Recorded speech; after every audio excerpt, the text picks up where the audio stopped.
Welcome to Fear Coded, a podcast where we talk about media from the horror genre and take a queer reading of a single book, video game, film, podcast, or TV show to explore just how queer horror can be.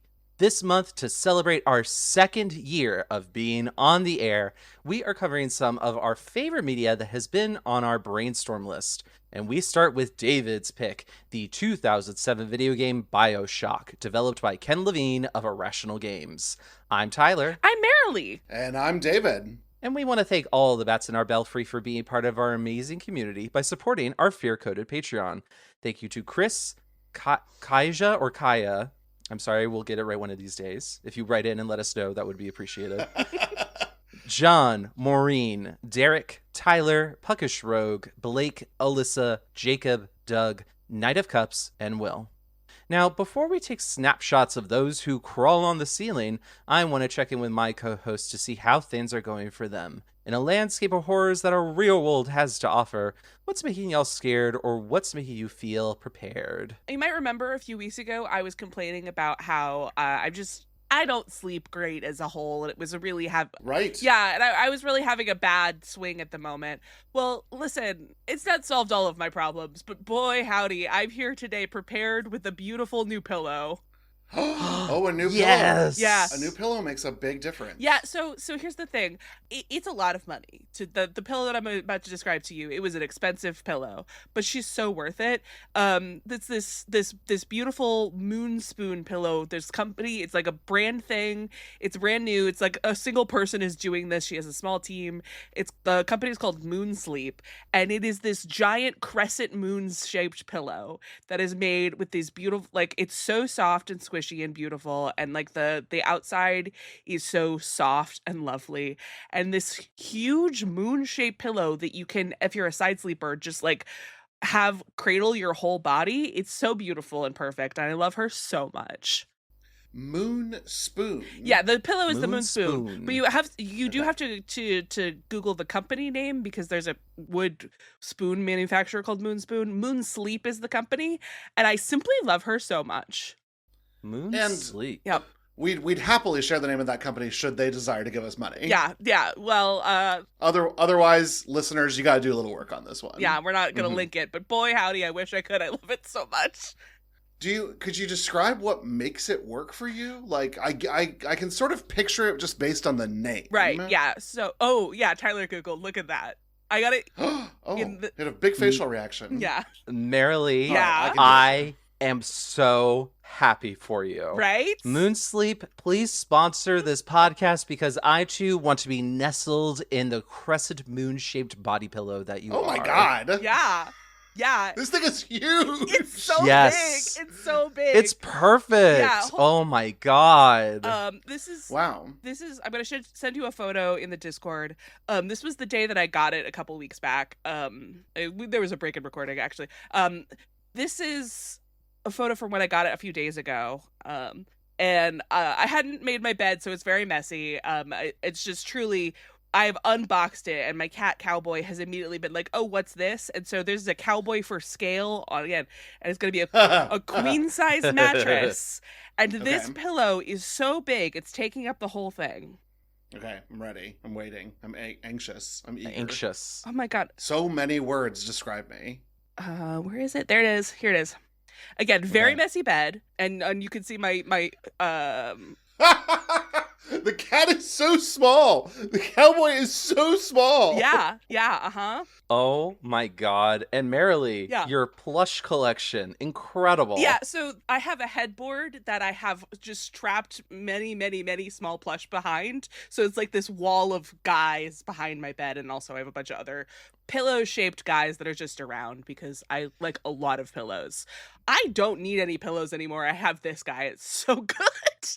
Well, Marilee, as a fan of pillow-shaped guys, I really approve Yeah. of your assortment of plushies on the bed. Thank you. I appreciate that. This moon spoon pillow is sort of fulfilling the promise that was made by body pillows. Yes. Yeah. Body Yes. pillows made a promise, and this is delivering it. Exactly. Yeah. I find that the crescent shape, it really helps. Because on the one hand, if you're like sitting up in bed, you can like have it around you as like a kind of mid backrest. But then if you are laying in bed, you can either have it again, face in, so underneath your head is like an arm, and then your whole body could be hugging the pillow, and then the bottom part of the moon could go around and like between your legs and hold your knees and feet together in a way that's really comfortable for your whole body in alignment. Or you could go the Yes. other way and have it like spooning you. It's perfect. This woman in this picture has the pillow hugging her. Yeah, she's spooning. like- the moon is spooning her. Have you ever wanted to be spooned by the moon? No, I want nothing to touch me while I sleep. But Yeah. I think that to like lounge, this is perfect. Yeah, no, it's Yes, really I agree. incredible. This is an excellent lounging pillow for me. I also have to say, for 3 ace people, Uh-huh. kind of the perfect situation when you're like, I need to cuddle. Yeah.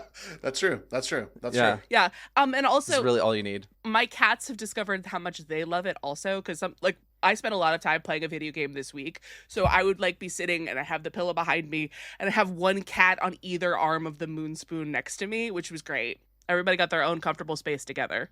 Incredible, Marilee. Incredible. I've never loved an impulse purchase that I made at 2 a.m. more. I had to wait a long time because I was in the second batch of shipping, so it took a while to get here. But boy, was it so worth it! Yeah. I love that for you, Marilee. What about What you? a wonderful. Yeah, David, are you scared or prepared? You know, I come a little scared today. I'm just going through a normal health thing for me Mhm. is that sometimes I have a little bit of trouble regulating my body temperature. Mhm. And so that's happening for me today. When I messaged Marilee and Tyra earlier, I was having trouble keeping warm. And so I was shivering a lot. But in the last 20 minutes, I've been having trouble keeping cool. So, yay. Yay! The Oh. other problem. Yay! The human body is so fun. Yeah, so I'll probably end up soaked in this t-shirt by the time we are done. But luckily, I chose to wear a black t-shirt, so you will not be able to see underneath it as we Really, podcast. If you're thinking about it, you're just like staying in theme with the game, which you are soaking wet Mhm. 24 That's right. hours a day in this game. Yeah. Yeah, listen, And then there you is also a lot have of to deal water. with a lot of different polarizing temperatures going That's on as true. well. That's So, true. David, for if we most- just got you a plasmid, Yeah. I'd be fucking set. Incinerate, Yeah. light fire at your fingertips, give it to me. Mhm. No, for most of the day, it was colder than a witch's tit. I think a good line read from this game. Mhm. I couldn't get warm, and so I would just put a lot of blankets on. And I'm in the most like climate controlled the apartment can be. It's just something that my body does every once in a while. And now we've swung the other way because I was gonna bring a hot drink, and then I thought, no hot drink, cold drink only. So what's your cold drink? What beverage do you have? Tell us. Iced water. Perfect. a classic. Yeah. A classic. Yeah, a classic. A classic. If I go to Chili's, that's what I want, an iced water. Listen, I went to a couple restaurants. Each time, got a water. It's Yeah. delightful. You know, I said that I made a big puffy chest motion when I said I would get an iced water. If I went to a Chili's, honest to God, I would get a lemonade. They're delicious. They're delicious. Okay, yeah. And it's like, I don't have that at home. Mhm. I have water at home. I have water that's been filtered to the gods at home because we're those kind of people. Perfect. Same. Yeah. No. Yeah. I love my sister so dearly, my younger sister who does not listen to this podcast, so I could complain about this. A few years ago, she lived in an apartment that the water in and like the tap water was so bad, she had to double filter it, and it still you had to drink it so fast or else because the second it wasn't fridge cold, you could taste the iron. It was just the worst. I did not like going over to her apartment because every Ew. water was bad. That's a great apartment for that little girl from Signs. For real, yeah. Yes. Tyler, what about you? Bring us home. Are you feeling scared or prepared this week? Gain. I am, and I'm going to put the emphasis on the gay and gang. Ooh, Gang. gay and gang. I had a lovely Pride weekend, which means that I am feeling prepared. Woo! Excellent. Hello. So, Yes. you went out to Columbus Pride. Yes. What was this was your first time, obviously. No, this was my second time, but this was the first time that I stayed longer than 2 hours. Okay. Yes. So the first one was a dry run. Well, ironically, it was because it was too humid and warm, so we were very sweaty. Wow. How on brand for Bioshock again. Again, wow. But no, this time the weather was perfect. It was warm, but not too warm. It was cool, but not too cool in the morning. Nice breezes, all the fun stuff. Had a really nice time. We got to see some friends of ours from Cincinnati. Hi, Pierce and Cam, if you're listening, which you probably aren't because you don't listen to podcasts really. But we had a lovely time with them. We had some delicious food, got to see people that I hadn't seen in a long time, met up with friends, but then also just seeing like the parade was fantastic because there's all of these queer people and they're just out and proud. Too many churches, I have to say, too many churches, too many banks. When Target went by, the crowd was dead silent. Ooh, I love that. Ooh. Brutal. Harsh. Harsh tie. Wow. Yeah, we really iced out the Target crowd. There were even people cheering for the cops as they rode by, which boo. But there were more people cheering for the cops than were cheering for Target. So let that be a message to Target corporate. Wow. You are less popular than the police right now. Yeah. That's yeah. rough. That's rough. pretty And brutal. it was a potentially queer employees from Target doing it too. So on the one hand, I'm like, well, I feel bad because I'm not silent for you because you're a queer person. We should celebrate that. But the corporation that you have chosen to represent today is bad, and you should probably have rethought that. Okay, wait, hold on. Can I pitch you on the potentially queer Target employees on the parade float? Because if I worked pitch me. Yeah, if I worked for Target and they were like, we need a float, would you be on it? I would say, yeah, sure, I'll go for, are you paying for this? Sure, let me go have a free paid day on a float in a parade and watch as nobody else cheers, which is great. Yeah. I get to hang out on a float and shit talk my friends. Perfect. Marilee, potentially they were not paid to do that. Well, they probably just volunteered.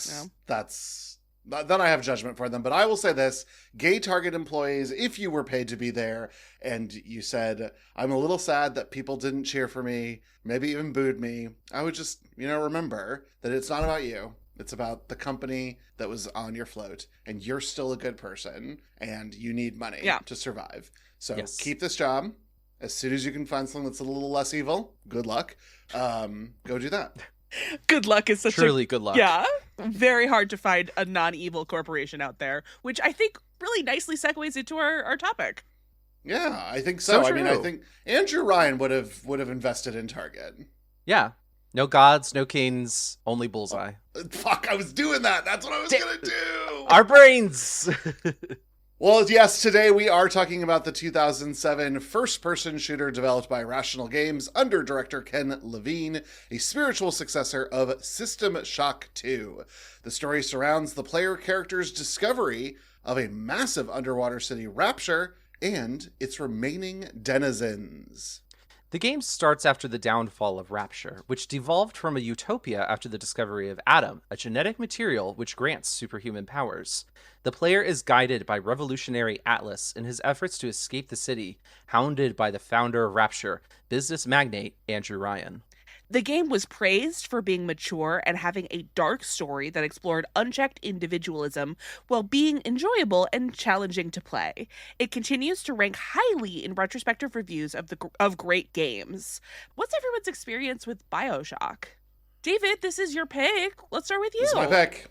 Yeah, so I didn't get to play this until it came out on the PS3 because I was not an Xbox household, which is fine. I got it for Christmas of 2008, and I know that because I associate this game with the smell of pine, and anytime I play it, I smell pine, and it is the first video game that I got a platinum trophy on the PlayStation 3. Oh!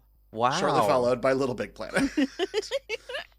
I have played this more than a dozen times. We're possibly cresting 2 or 3 dozen times. And I have enjoyed every entry in the series because they were re-released. I have double platinumed all of these games. I have played them to their ends. Incredible. I love that, David. I love that. And this is not a short video game. No, by no means. This is not a short video game. When you know where everything is. Counterpoint. I guess that's true. But that's also true with other immersive sim FPS games as well. Yes, but it is likely that my run for this playthrough with you all was shorter than both of your playthroughs. Oh yeah. No, I spent a long time trying to find all of the notes and like really exploring around.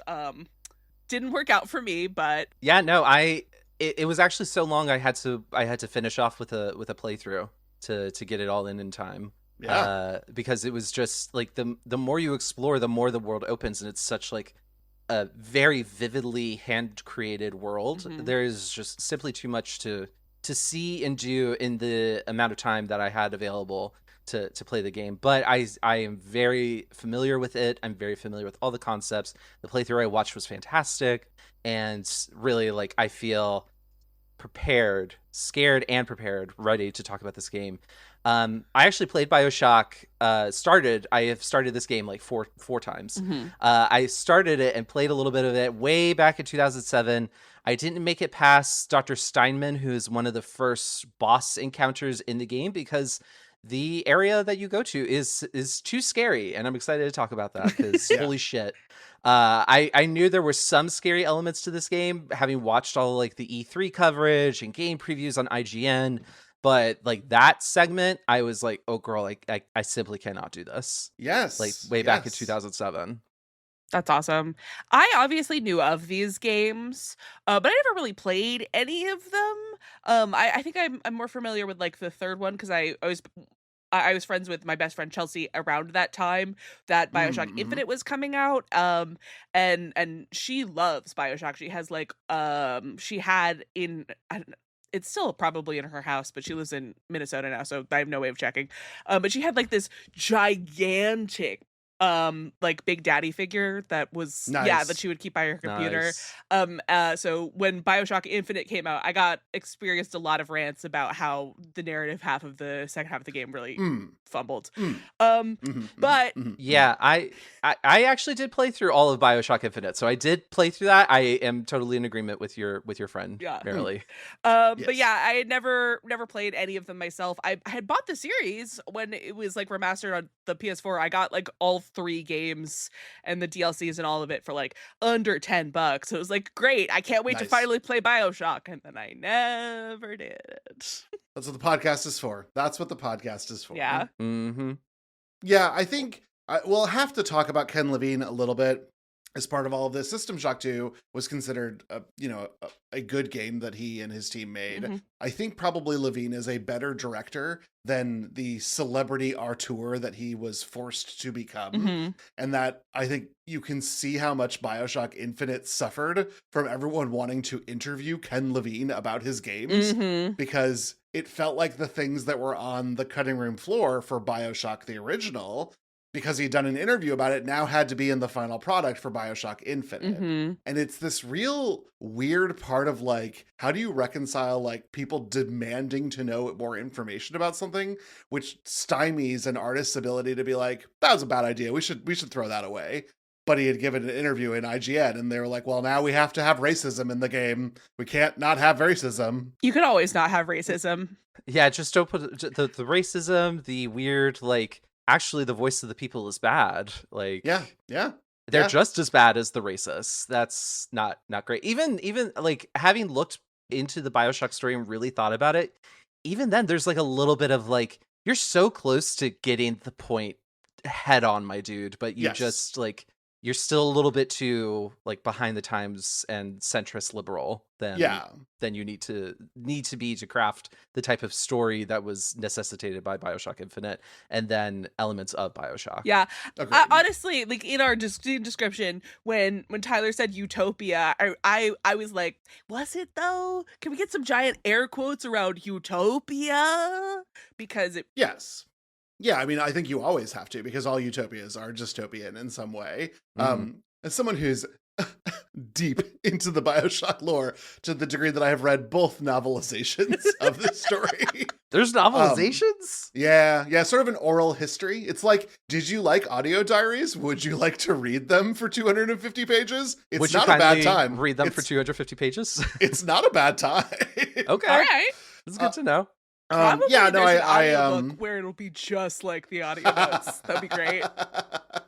Yeah, I think that we only get to see the fall of Rapture in this game, and I think getting to see Rapture in a different setting, which the Bioshock Infinite DLC plays around a little bit in, and then obviously those novelizations get to do, that is maybe a little bit more, it's certainly more beautiful, because the Art Deco gets to be Art Deco-y, and you're like, Fuck yeah, somebody, you know what? If I was a billionaire, I would just build fucking Art Deco shit all over the place because it's cool looking. I don't know that I'd put it under the ocean, but whatever. All things come from the sea, David. And return to it. Yeah. Well, I think that is a great segue into our theme discussion for Bioshock, today's episode topic. So we are going to begin with my door code is 0451. Bioshock, in addition to being a first-person shooter, is an immersive simulation game which are defined by allowing multiple approaches to gameplay and typically storytelling that is discovered by the character through in-game text or, in the case of Bioshock, audio diaries. Many immersive sims feature numeric passwords and use 0451 as part of the first code the player encounters. I'm sure you both remember this, but this was the code that we encountered when we played Gone Home as an homage to the fact that it is playing on an immersive sim with the audio diaries left from your sister. And I really love that. I think that's such a fun, like, through line within the genre. It's kind of like in Star Wars 1138 comes up a lot because that was George Lucas's first like student film was THX 1138. So I love having these, like, they're not exactly like Easter eggs, but I do think they're sort of winks and nods to the heritage of the genre. So I think that's really great. The audio diaries. How do we feel about these audio diaries? I love them. I mean, I love them. I love them for storytelling and for lore. I think because they're also a gameplay feature, sometimes you have to like suspend your disbelief a little bit because you'll find one in the trash and they'll be like, "Oh yes, I changed my safe code to 7749," and you're like, what a weird thing to record yourself doing and then throw it away in the trash. Just like, what a strange little town this is. I know. Strange little city under the water. I love that this is like part of the heritage also from System Shock. Yep. Which we will absolutely have to cover one day because that is a very horrifying game.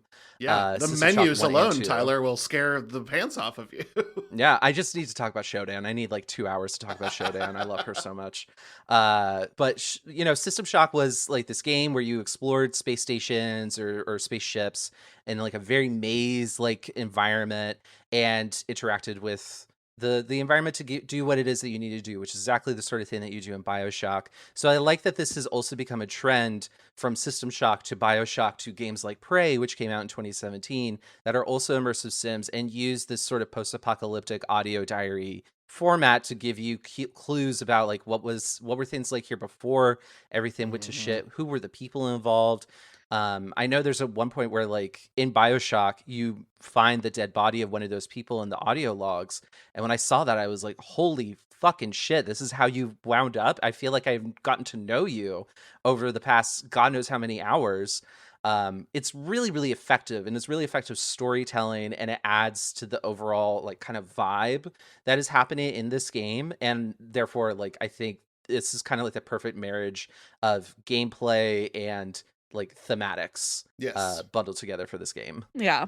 And I don't think you have to take it as seriously as I did in my joke, but you just have to sort of accept that like this is also a gameplay mechanic and a storytelling device. Yeah, but I'm all in on the storytelling aspect of it though. I loved learning more about the city, and I thought there was a really fun and immersive way of doing so. I was actually genuinely mad at myself when the game ended because I didn't get the historian achievement, which meant that I didn't find all of the audio logs, and I just wanted to know more of that lore.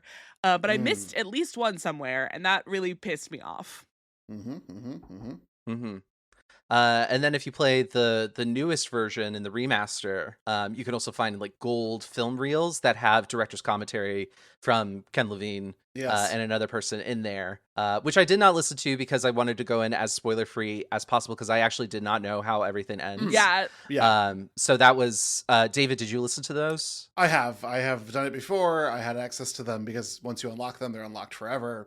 So I do think having them play when you pick them up is a really bad decision of game design, even for a remaster, because it's like I'll be in the middle of a fight and find a film canister, and it's like, would you like to hear from Ken Levine? And the answer to that actually, sadly, is no. This man, despite being hailed how he is, not a very impressive interview in these behind the scenes. Bummer.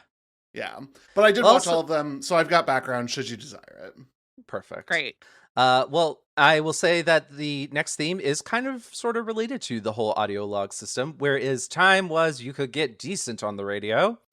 Most of the game focuses on the conflict between that character of Atlas, who guides the player, and Andrew Ryan, who controls the city and its splicers, which are the in-game enemies. But the game is populated by big personalities and characters who could directly communicate to the player through your shortwave radio, allowing a deeper story experience. Yeah, I liked this a lot. I liked how Atlas would guide you. I liked you getting sort of constantly harassed by Andrew Ryan over the shortwave radio. Even Tenenbaum's feedback to you was nice. I do think you have to wait for Bioshock 2 to get any more depth in female characters who interact with the player, which is kind of a bummer. Because it's a sausage fest here in Rapture for this one. But that's fine. There's great female characters in the audio diaries, but it's like Tenenbaum and Bust here for your live conversations. There's the weird tree scientist you could talk to for about 2 minutes. Until she's instantly killed. Yeah. But it's... Oh, was that... Never mind. We'll get there. Yeah, no, I do think that is certainly a problem, and I think it's kind of... is part of that thing I said earlier about like Ken Levine probably a little too centrist-minded, a little too like neo-lib, to fully go to the full potential of what we could do with the stories in Bioshock games. But I do think that, however, like this idea of having people call in on the shortwave radio, it's great because it's part of, again, the marriage of gameplay and story is so perfectly done with this, because not only do you have these audio diaries from people that are long gone, but you also have audio coming in live to you to tell you, like, here's some plot exposition, here's something about this character. I'm telling you more about who I am as a character because of the way I'm talking about these other characters. And so it's very complex but very effective way to try and get along a lot of material and narrative and gameplay knowledge to you, the player. And I think that this was one of the things that, like, Bioshock, when it came out in 2007, was hailed as a tentpole item for being like, video games are art. Yes. I know this is like, it's definitely more commonly understood nowadays that video games are, of course, they are art, but in the late 2000s, there was this big push as games and consoles were becoming more complex and more movie-like to say video games are art and should be regarded just as seriously as film, as paintings, statue, etc., writing, all of that. But during this time, it was still like GTA was really widely known for being like, you could go get a prostitute and kill her afterwards. Like, that was the big thing out there. Mass Effect, which I think is also an extremely artistic video game series. The first Mass Effect was hailed on Fox News as being the alien sex simulator. all of these things were being like really derided. And I remember even reading about like video game journalists themselves were considered like the lowest rung of journalists because they were mostly paid to do game advertisements with these previews and reviews. And while I can understand that, it was also just such like the growing pains of a new art form going into a new era. And so Bioshock then comes along, and it's got ideas of libertarianism and how libertarianism doesn't actually work. There's all sorts of references to literature, George Orwell, Ayn Rand, like the characters of Atlas, Andrew Ryan. These are all literary references that are being made. So that's also kind of like smart. So it's like a thinking man sort of game. And then, of course, it was just the way it was done, the art design, the characters, the narrative itself were so complex and rich and fascinating that other games certainly came before that could do the same thing, but none of them came with everything else that was going on in an era where video games were becoming basically interactive movies. Like, you look at the water, and the water in this game 20 years ago, like 20 years out, is still fucking gorgeous. Yes. All of these things were then held up as saying, like, see, video games can be art. They can be art. It's not just Tetris. It's not just Pong. It's not Donkey Kong anymore. We have things that can really speak to people. And then after Bioshock, then we get The Last of Us, we get Uncharted, we get all of these major games that are basically movies that you interact with. And that, I think, is what really pushed games being art into the spotlight of like, okay, yes, games can be art because they're kind of more movie-like. And now I think we're swinging back a little bit because we've had such an influx of AAA, extremely expensive movie-like games, and now it's kind of more like, what can we do with these extremely powerful engines to create the same sort of emotional affect without having to devote so much time, energy, and resources into it. Right. And so you get more experimental and more artistic video games as a result of that. Agreed. Agreed. And I think not important to maybe the three of us, but important to critics in the United States, more Western developers entering that storytelling space that had previously been a little bit more reserved for Japanese developers. Yes, that is also very true.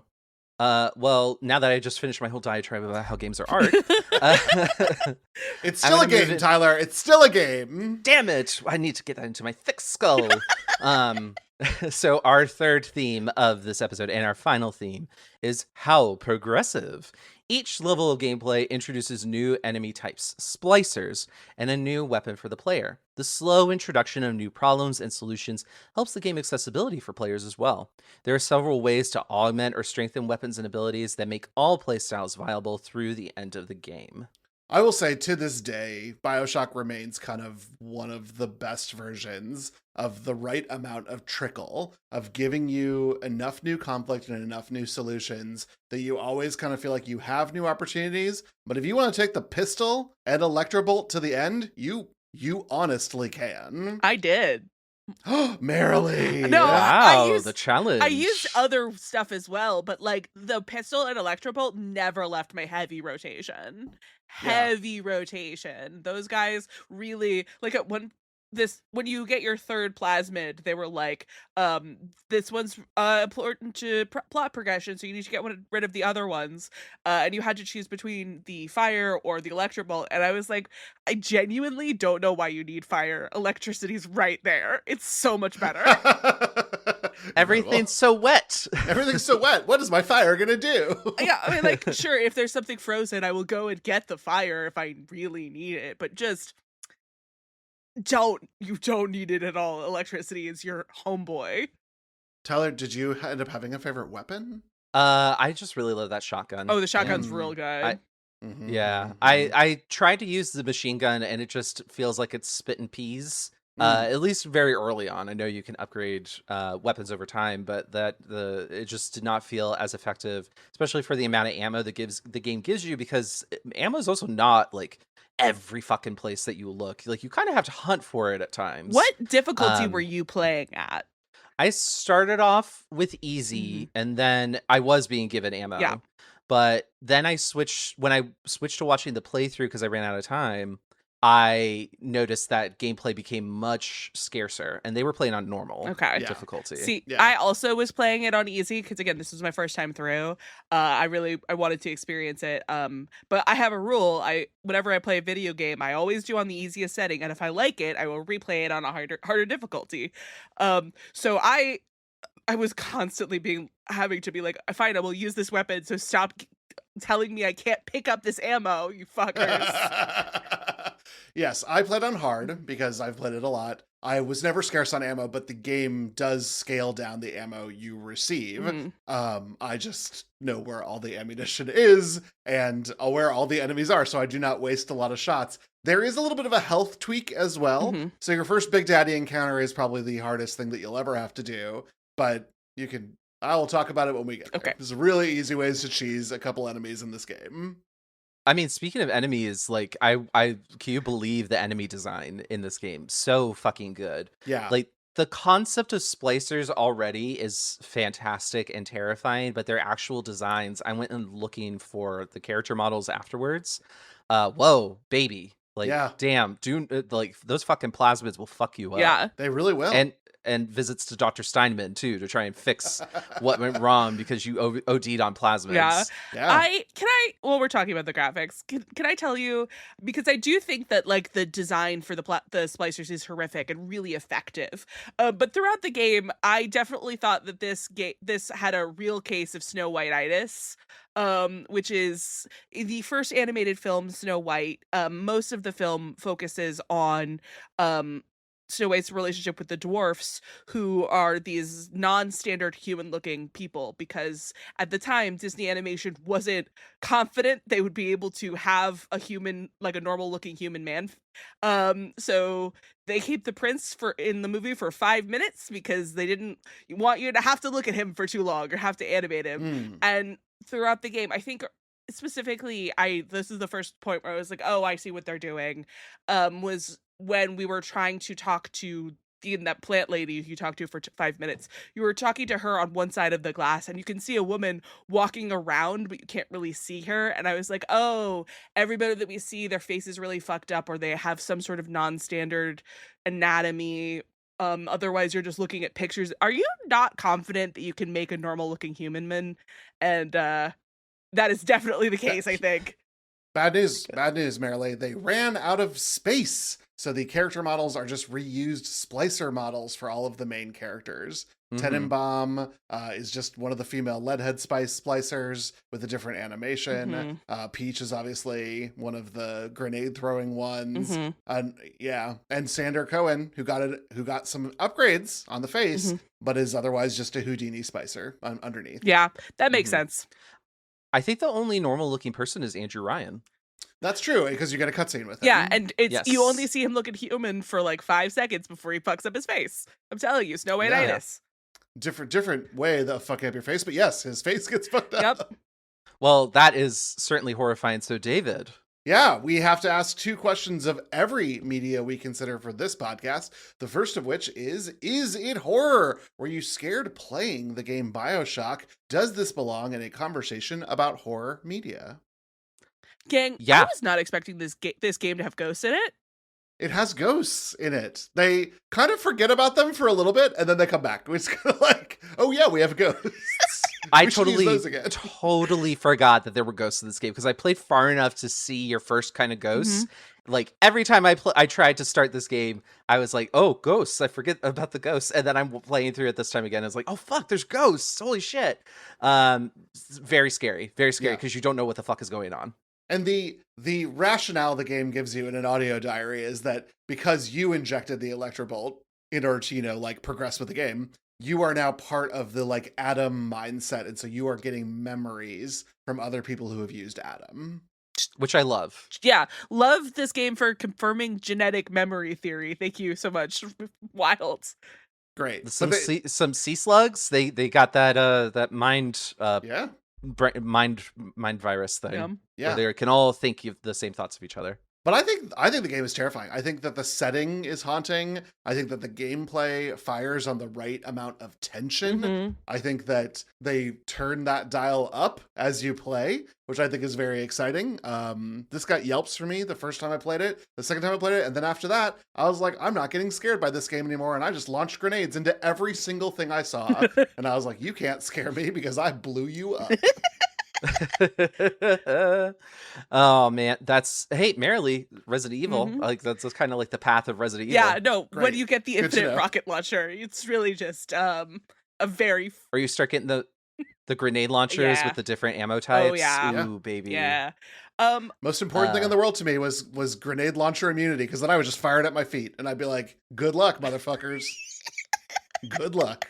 I just try your best, bitch. The narrative tension, I think, is a really good call out, because there are some really good, well scripted things, but then there are also some stuff that just, I have to say, at one point I was playing this pretty late at night, and the scariest thing happened in this game happened, and I was like, I think maybe it's time for bed. This is a lot. Incredible. Yeah. Oh yeah. I mean, when you're first about to pick up the revolver and how you get the revolver. That is, I think that particularly stands out to me from my very first time playing Bioshock all the way back in 2007. That scene is so fucking scary and sets the tone perfectly for what has happened in the city. And you can listen to a long version of that nursery rhyme. She will just keep on singing to the revolver in the baby carriage. Which I did. Tyler was like, I'm not sure how long I'll play this game, but I'm not saying no to this. I can't say no to the baby revolver thing. Yeah. But you know what I also couldn't say no to was the shotgun encounter. Oh, Every yeah. time that happens in this game scares the shit out of me. Another thing that I very much remember. See, David, you're talking about pine trees. To me, I think of like springtime sitting in the gamer chair that my parents got me for Christmas one year, which was just like this wobbly thing that sat on the ground and had the speakers come out of the head. I know it And I'm well. just sitting there playing, looking up at the TV, and then it's just like shotgun. Oh my god, the lights out. Oh my god, oh my god, oh my god, terrifying. But then there's also the body horror. There's so much of that in this game. The rampant libertarian ideology from Andrew Ryan is horrifying.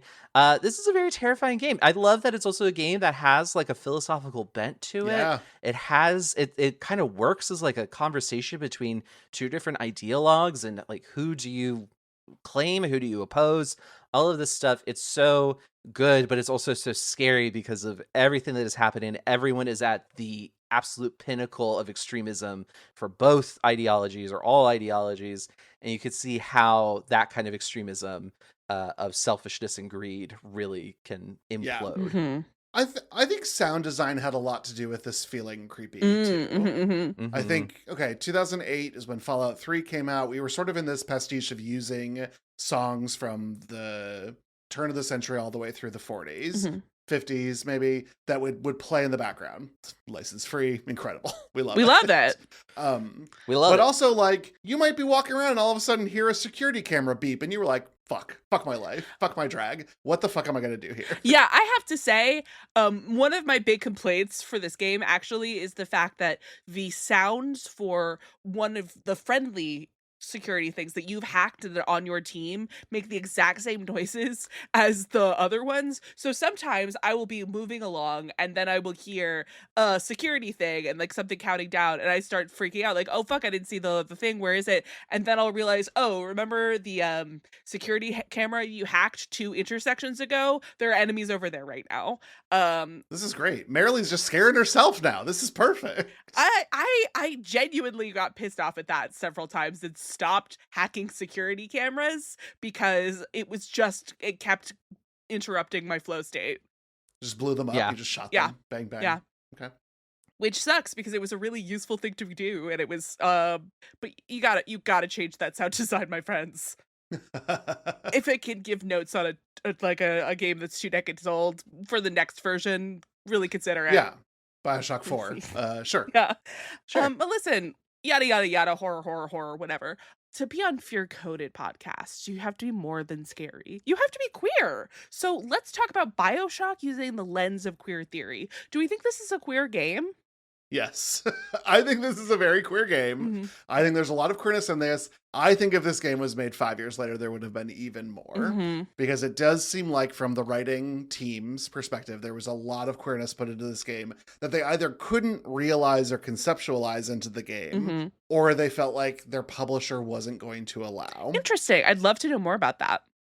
Yeah, I mean, obviously Sandra Cohen is textually gay. Right. So it wasn't just the nature of having a queer character, but he's not in a direct relationship. 2K Australia in particular, who was one of the teams who was developing this, was a little bit worried about international appeal on this one. Mm-hmm. And you've got to remember and put yourself back in 2007, 2008 Mm-hmm. of like, where was the international market at? And I think even with that, there's tons of queerness in this game, and the series would go on to have even more. Mm-hmm. That's Mhm. awesome. I will say, I mean, you think about it too, Mhm. with like how long game design takes. They probably started working on this 2004, Mhm. 2003. Mhm. And so like that was a very homophobic time. And like if you had homosexuality in your games, that was not unheard of to either be banned or cut out entirely, or else it received like a mature rating. Mhm. Right. Because homosexuality, even if it was just kind of like, oh, they are explicitly gay and maybe they kiss someone, that sort of thing internationally, like Australia, you mentioned, David. Like I remember Australia having like a lot of major censorship concerns around queer content. Mhm. Yes. And so I think that's very understandable. Yeah. Even if we don't, obviously we don't agree with that, but like No. in the time, that was just the mode of thought. Mhm. Yeah. And I think, unlike film, video games, they evolve so quickly as an art form because it's still such a new art form. Yeah. That I think where we're at today looks so dissimilar than where we were 19 years ago. Mhm. Mhm. That's so real. I will say, because the player character is such a blank slate, I do think there's a very interesting queer narrative that you can project upon them. Like, we have no idea who this guy is. We don't even get a name. But, like, what we do know about them, I think is really interesting. And you can, if you wanted to, craft a really compelling narrative about them. Yeah. To back that up, Marilee, I will say that you can see pictures of your character right near the first climax of the game, and he's wearing Mrs. Voorhees' sweater. Yeah, no, like, you can see Truly it. and honestly. Like, truly, throughout the most of the first parts of the game, the only thing you knew about this guy is that he had a present that he didn't get to open in the plane because he was waiting till, I guess, he landed or whatever. He's wearing a fisherman sweater. You can see, like, the cables on the thing so nicely.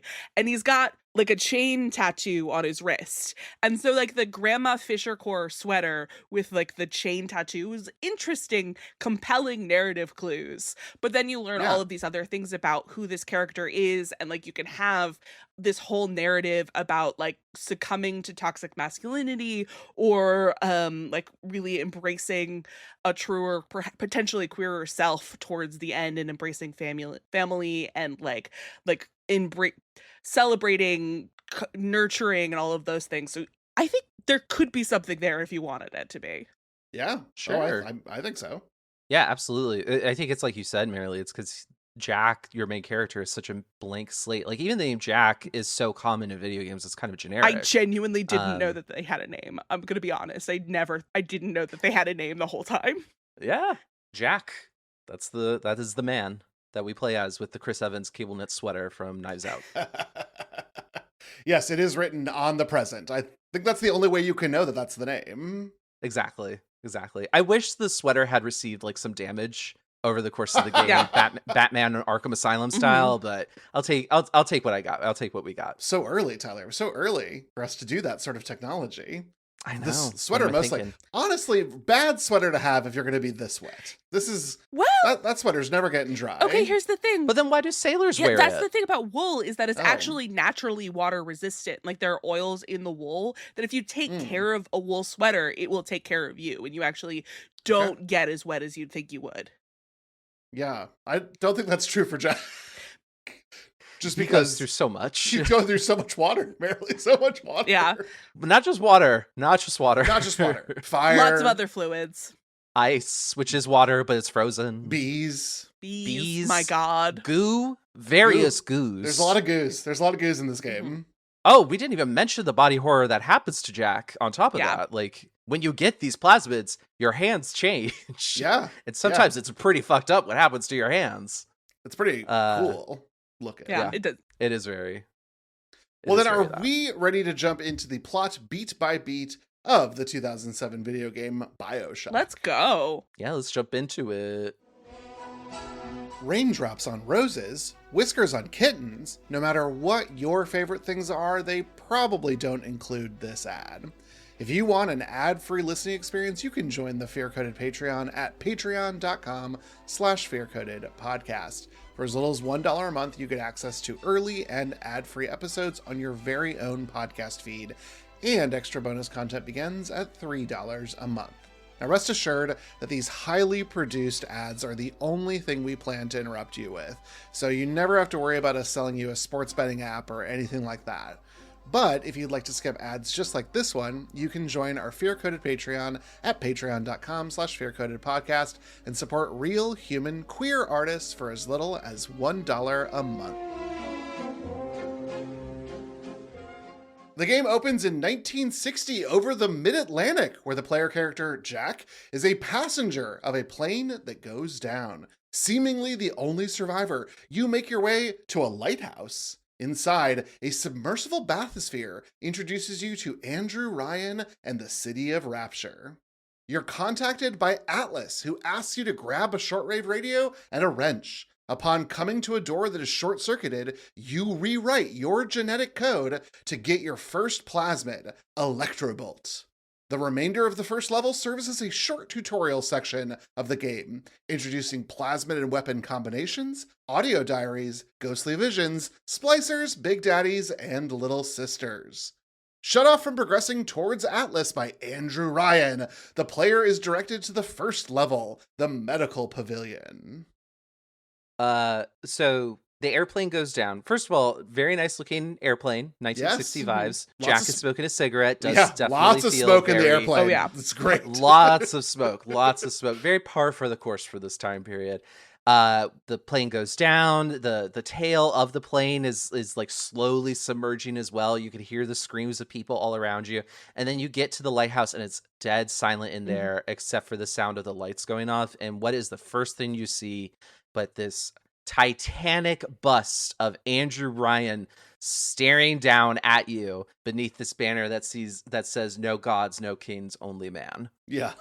And it is truly, again, like I'm genuinely getting goosebumps thinking about it because it is such an incredible set piece and like piece of game design. It just nails exactly what is this vibe, what are the themes, who the fuck is Andrew Ryan? He's clearly going to be over me for the entirety of this game, judging Right. by the size of this bust. Like it says there are no gods or kings, but then here he is as a god king. Yeah. Exactly. And that's the part of the hypocrisy of the libertarian Yes, ideal. Exactly. Exactly. Yeah, I once we get into the bathysphere, we get this like video intro from Ryan of like his entire political manifestation of why he built this city. And then the screen goes down and you get to see Rapture for the first time. Gorgeous. And it is gargantuan And breathtaking. and breathtaking. But it It's already looks beautiful. It already looks a little rough. There's some things going on. You can already be like, ooh, this looks a little broken here. Or like this light's falling off. Like, okay.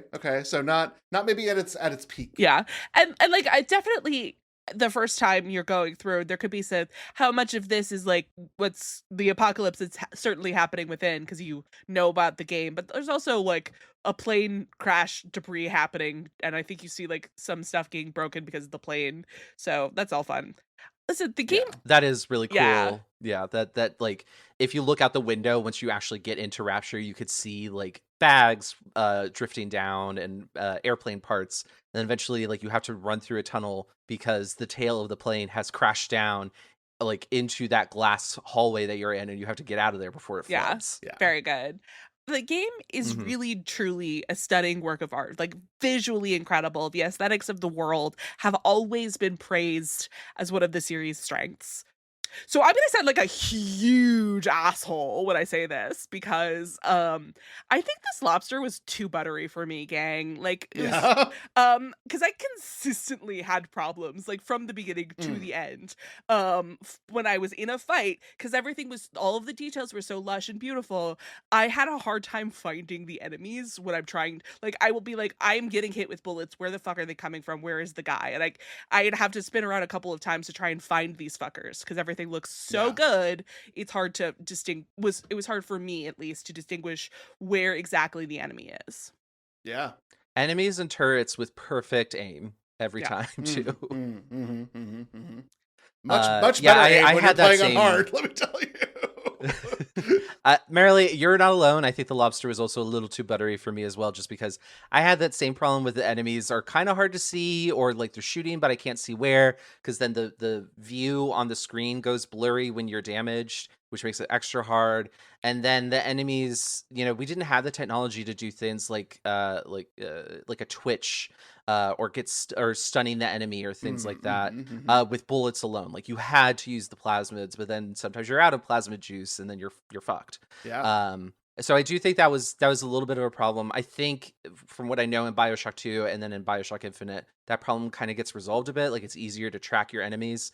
So I'm just gonna chuck that one up to like this is the first time making this game. So they learn and they grew, and then I found the butter on the lobster perfectly adequate. Yeah. I think you're both absolutely right. I think the game was as accessible as it could be for this era, but they're big levels. Yeah. There's a lot of stuff to hide behind, which is good for the challenge. But then you're like, who is shooting at me? What are you doing? Yeah. And like again, this is the first time I'm playing the game, so maybe my takes are very cold. I have no idea. I have to say, I'm sure this is a joke that other people have had, but I personally had a lot of giggles about the player character walking around and like horfing 12 cigarettes and 12 bottles immediately because you when I learned, oh, you just eat all food and drink immediately. You don't are not putting them Yes. in your pocket. So you're just munching on potato chips in the No. horrors. I thought that was very funny. You hungry. Mhm. You hungry. You can't hold on to those potato chips. No. I mean, knowing what we know about Jack by the end of the game, makes sense that his metabolism is crazy. Yeah. That's right. And he was like, some cigarettes. I just smoke all of these packs immediately. That one meme of Matthew McConaughey smoking the cigarette, looking really intense, and That's just Jack. Jack when 3 splicers and a Big Daddy are shooting at him. Yeah. He's like, who cares if it damages my health? I need this Eve. Yeah. I think it's also worth us talking about Andrew Ryan being voiced by Armin Shimmerman, Principal Snyder from Buffy. I have to Oh yeah. I have to tell you, David, I saw Yeah? that you had written this note before I was fully done with the game. And so I was like, no, that can't be true. And then I got to the Ryan confrontation and I was like, are you fucking kidding me? It's a very specific voice he's doing here. It's so good. Yeah. I didn't recognize him at first, but like once you know, you can hear it. I'm like, oh my God, Principal Snyder. Amazing. Yeah. Yeah. He is so good at being both very aloof and extremely frightening. Yes. And we have both of those polarities when we have Andrew Ryan's performances. I really loved it. I thought that was a great job. Wonderful idea to get a very known character actor to play someone that is so larger than Yeah, life. like Yes. this is a good use of your budget to get like a real actor on that one.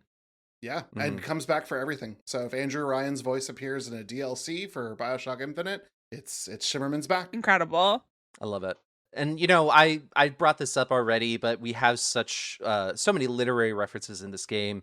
The character of Atlas is referenced to the novel Atlas Shrugged, which is by Ayn Rand, who is an evil libertarian author, who was also a hypocrite who benefited from social services, even when decrying them. But Andrew Ryan, Ayn Rand, they both share the same initials, which is why they called him Andrew Ryan. But we have more literary references. We have film references in this, obvious musical references as well, because we have these iconic and copyright-free songs from the period playing or earlier. And I think that's wonderful. It's part of what makes this world feel so alive, and also like kind of like you're ingesting something that is meant to make your brain think. Yeah. Which I think the other idea with video games during this time was that video games are a pastime, so they cannot be art. But if you are engaging with something that is asking you to think critically about the story that it is asking, I think that's a big point in the video games are art column. Agreed. I also just have to say, I love Andrew Ryan having a little bit of like Russia phobia here in 1960. Mhm. And there's a lot of Ryan character development about his like background. He is a refugee from the USSR. You would only get this should you have read the novelization. But I think they knew all of this and they were writing the character, but what they could put in there is him saying like "Doshevanya," and just being like, if you're fucking Russian, you came to my city, I'm gonna kill your fucking ass. But I'm gonna kill your fucking ass no matter what. So let's go. Yeah, like Yeah, are you a Russian? Are you a CIA spook? What's the deal here? Yeah. Either way, I'm gonna fucking kill you before you kill me. This is my city, bitch. Yeah, exactly. Yeah. Well, in the medical pavilion, the hacking mechanism is introduced, allowing the player to short circuit and recruit the security systems to work for them. Atlas tells you that you'll need to get the key from Dr. Steinman, a surgeon who has grown power hungry and insane with the genetic modifications from Adam. Audio diaries in this level showcase Steinman's descent into madness. The player must navigate a puzzle to gain the telekinesis plasmid to reach Steinman and defeat him. Afterwards, the player meets an unaccompanied little sister. Atlas recommends that we harvest all of the Adam that she carries, killing her, but Dr. Bridget Tenenbaum instead asks us to save them. From here, each level will include little sisters to be saved or harvested by the player. So before we get to the little sisters, what did you all think about hacking? Hate it. Profoundly hate it. okay. I think it is the one thing that when I was thinking about like, okay, I really want to play this, and then I got to the hacking segments, and I was like, my brain does not operate in this way with a time limit, and I kept on running out of opportunities to do instant hacks. Yeah. And I was just like, I don't know if I could do this. I don't know if I'll have enough time to do this because I'm gonna get frustrated playing these fucking hacks. Which was another point in then me saying like, I'm just gonna have to watch someone play through the rest of the game because I simply cannot do this. So unfortunately, I really did not like the hacks. You're not alone. One of the biggest changes to Bioshock 2 was they introduced a game where just a little ping went back and forth and you just had to hit the blue area to hack a machine. Love those. Those are my favorite. I like the hacking. What did you think, I liked Marilee? them. You liked Yeah, it? I mean, to be fair, some of one of the first the extra plasmids, but like for other slots that I got was like slow hacking, where like the water was moving slower. And like what I was keeping in that slot for hacking was like very specific. Mm-hmm. But I thought it was fun. I like that kind of puzzle. It helps when it's moving slower, to be clear. But like towards the end of the game, because I knew that we had to play it for today, and also I was just drowning in resources. I was drowning in resources. Sometimes like it's worth it to me. I will pay for this to be hacked. No problem. I For a game about unfettered capitalism and like libertarianism and stuff, it seems insane that you have a limit on how much money you can carry. Just throwing that out there. What do you mean I can't pick up money anymore because I have $500 in my pocket? Go fuck yourself. So like towards the end, it will be like, yeah, it costs like $250 to open this safe, and I'm like, fuck it, why not? I don't care. I have max money anyway. I'll pick it up again. Yeah. So that was, and inside that safe, $100. yeah, honestly, lots of times I would open a safe and be like, oh great, it's more stuff that I can't fucking carry. Counterpoint, I hacked every single thing I saw. If I was locked in a room and could only play Pipe Dream for the rest of my life, I would die happy. I love Pipe Dream. And now we understand why you played this 12 and a half times. If Tyler, should you ever go back to this, if you freeze something, the liquid will go even slower. Wait, which I did learn about after I played the game. Are you fucking kidding? Yes. Like, so you can hit the thing with the freeze thing, and that. See, now I fully like. I tried using the freeze plasmid once, saw that and it tells you, by the way, if you shatter somebody solid, you don't get their stuff. I was like, oh fuck this! Never touch the freeze again. Incredible. That's insane. I had no idea. That's so fun and smart. Yeah.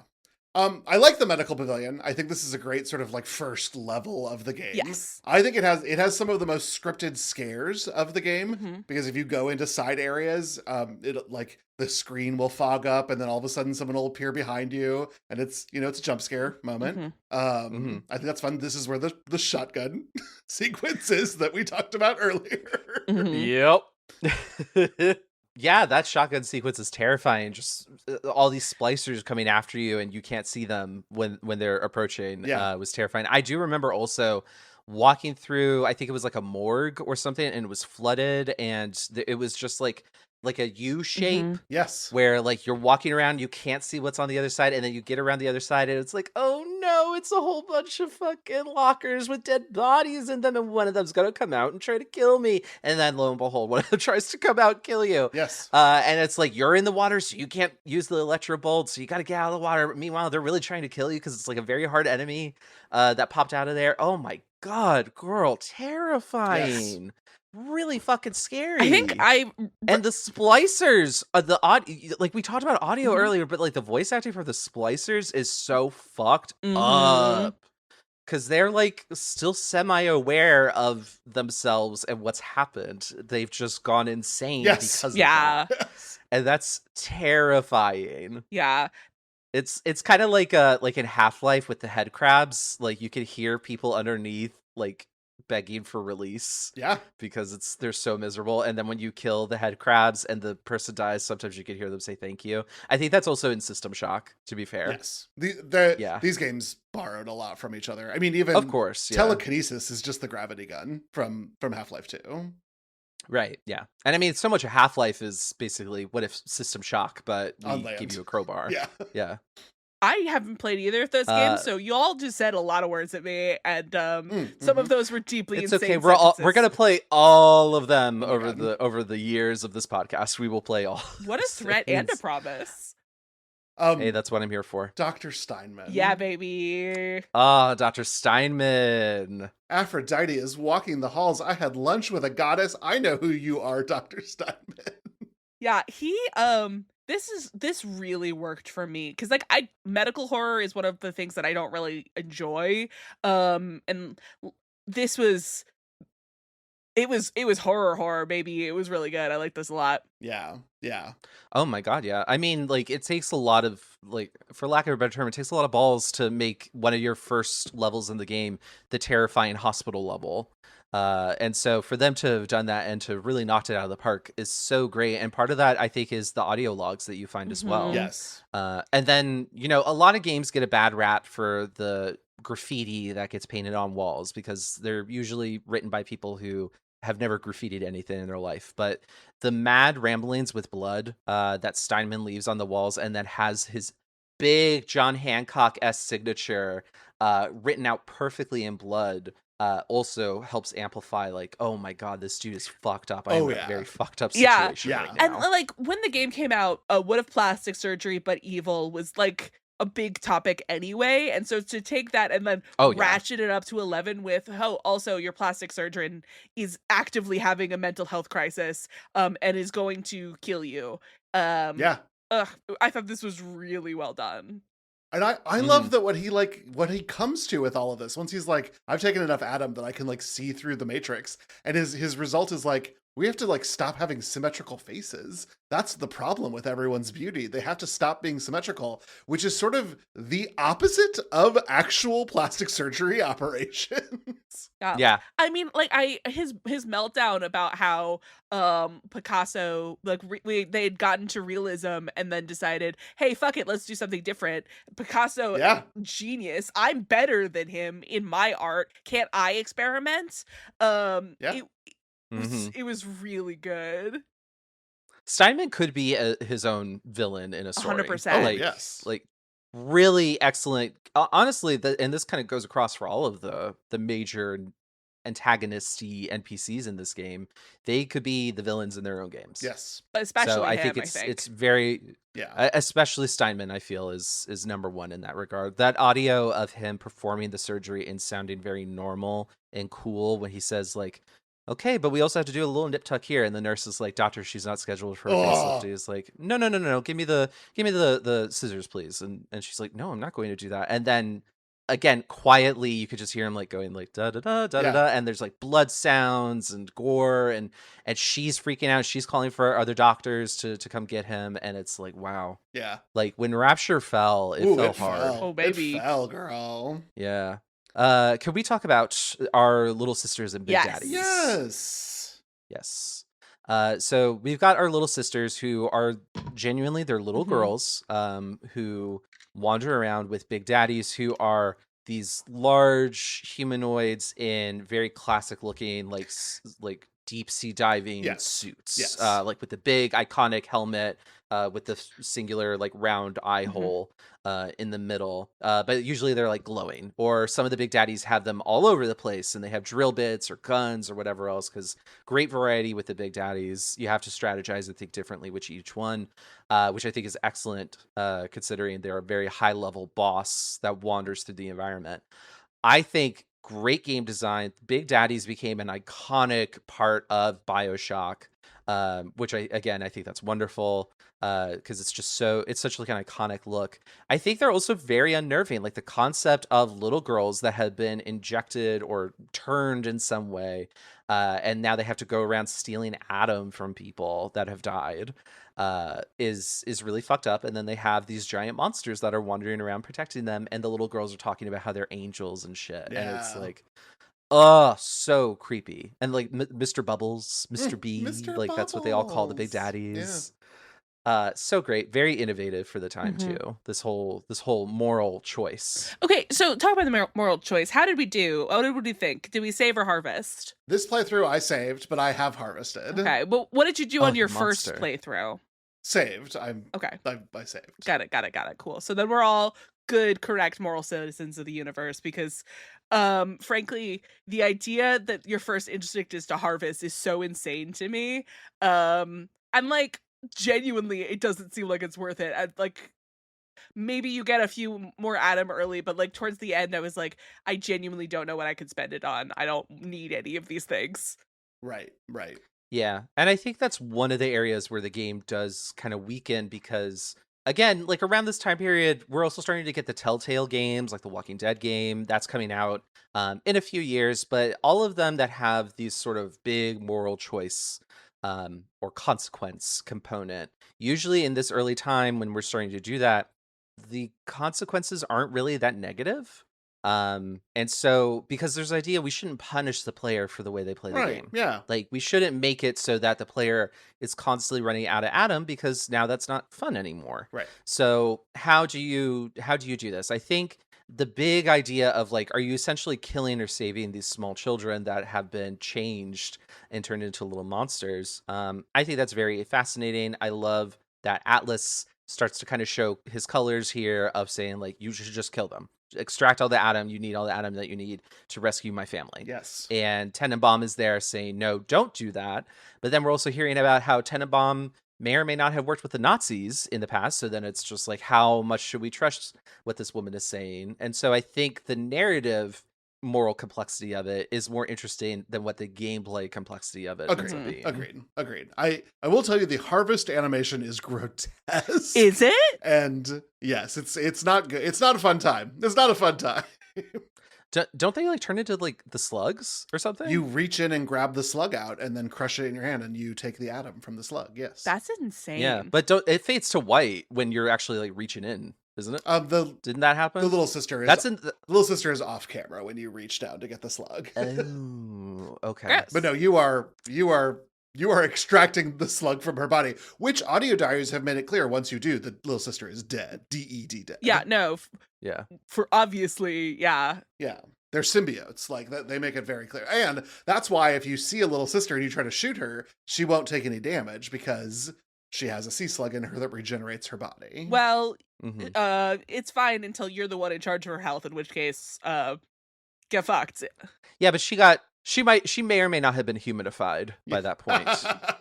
Rescued from the sea slug inside. I guess that's true. In the next level, Neptune's Bounty, we need to fulfill the request of Peach Wilkins to get a research camera. The camera allows the player to photograph splicers, big daddies, and little sisters for a boost to damage and unlocking gene tonics that augment the player's abilities. Audio diaries explain how sea slugs that had Adam in them were discovered and how the sea slugs needed a host to generate enough Adam to meet growing needs. This is the origin of the Little Sisters. We also learn more about the changes to the once utopian, with air quotes, city as Frank Fontaine was operating a smuggling ring, and Andrew Ryan took extreme steps to stop him. In order to progress, the player is stripped of your weapons, except your wrench and any plasmids you have equipped, and must defeat Peach Wilkins to move forward. I guess we can start by talking about the research camera. Mm-hmm. Yeah, I didn't really love the camera mechanic. Okay. I think it's a little clunky. I think it's unfortunately a little clunky. I think I'm trying to kill these extremely fast moving enemies. Some of them by this point are jumping on the fucking ceiling and sprinting all around me. And there's also big daddies at the same time that are trying to kill me. And turrets are everywhere and they're flying at me. And now you want me to take a fucking picture? Girl. And you get judged on how good your picture is, Tyler. Yeah, I don't like that. I think that's not a really good mechanic. Okay. Yeah. See, I see what you're saying. And maybe because I was just on easy mode again, but like I didn't think it was that big of a problem to just stand there and take pictures. Like sometimes I would get hit a little, but you just stand there, you take a picture, you take another one for as long as the camera will be like, oh, you have to stop taking a picture of the same fucking guy. And then I would go on to fights. I wish that the camera was a little easier to integrate. Like I didn't realize that if you held down like the L trigger, you could get like a little thing that would show them all. So like for most of the game, I was having to take a picture and then go through all of the options to find one of the weapons that I liked. So that took a while. Would have been cool if that was if there was like maybe don't put the camera on the wheel with all of the other weapons, have its own special thing, would have been nice. Yeah. They don't fix that for Bioshock 2, but I will say it's a little hard to go back to this research camera after Bioshock 2's research camera, which is a motion camera, and you get judged on how good your fight is that you're capturing on film. Okay, this was fun. That sounds better. Yeah. I like that more. So I think that's a little easier because you don't have to stop No. the action no. to take photos. No, you And start- that is part of the problem. You start to me. recording, and then it judges you based on how unique your attacks are. So if you've never lit someone on fire before, you get more points for lighting them on fire. Oh, that's neat. I really like that. Yeah, this is a great That I addition would to have the game. been that I would have enjoyed more because then it also would encourage using different plasmids, and weapons and Experimentation. stuff. Yes. Yeah, And I think that would have been cool. immediately after starting the research camera, it switches to a weapon so that you're already ready to like start shooting. Okay, yeah, that's. Mm. But can you preset the weapon? Because part of the problem was that for me, the weapon immediately after the camera was always something that I didn't want to fucking use. Sure. This is It's whatever you were holding last. great, perfect. I ended up I ended up liking the bolt towards the end, but once I got the bolt, it got in that spot, and it was like, "Fuck! What do you mean I have to use the fucking bolt again?" I hated that thing. Mm-hmm. How'd you all feel about Peach Wilkins?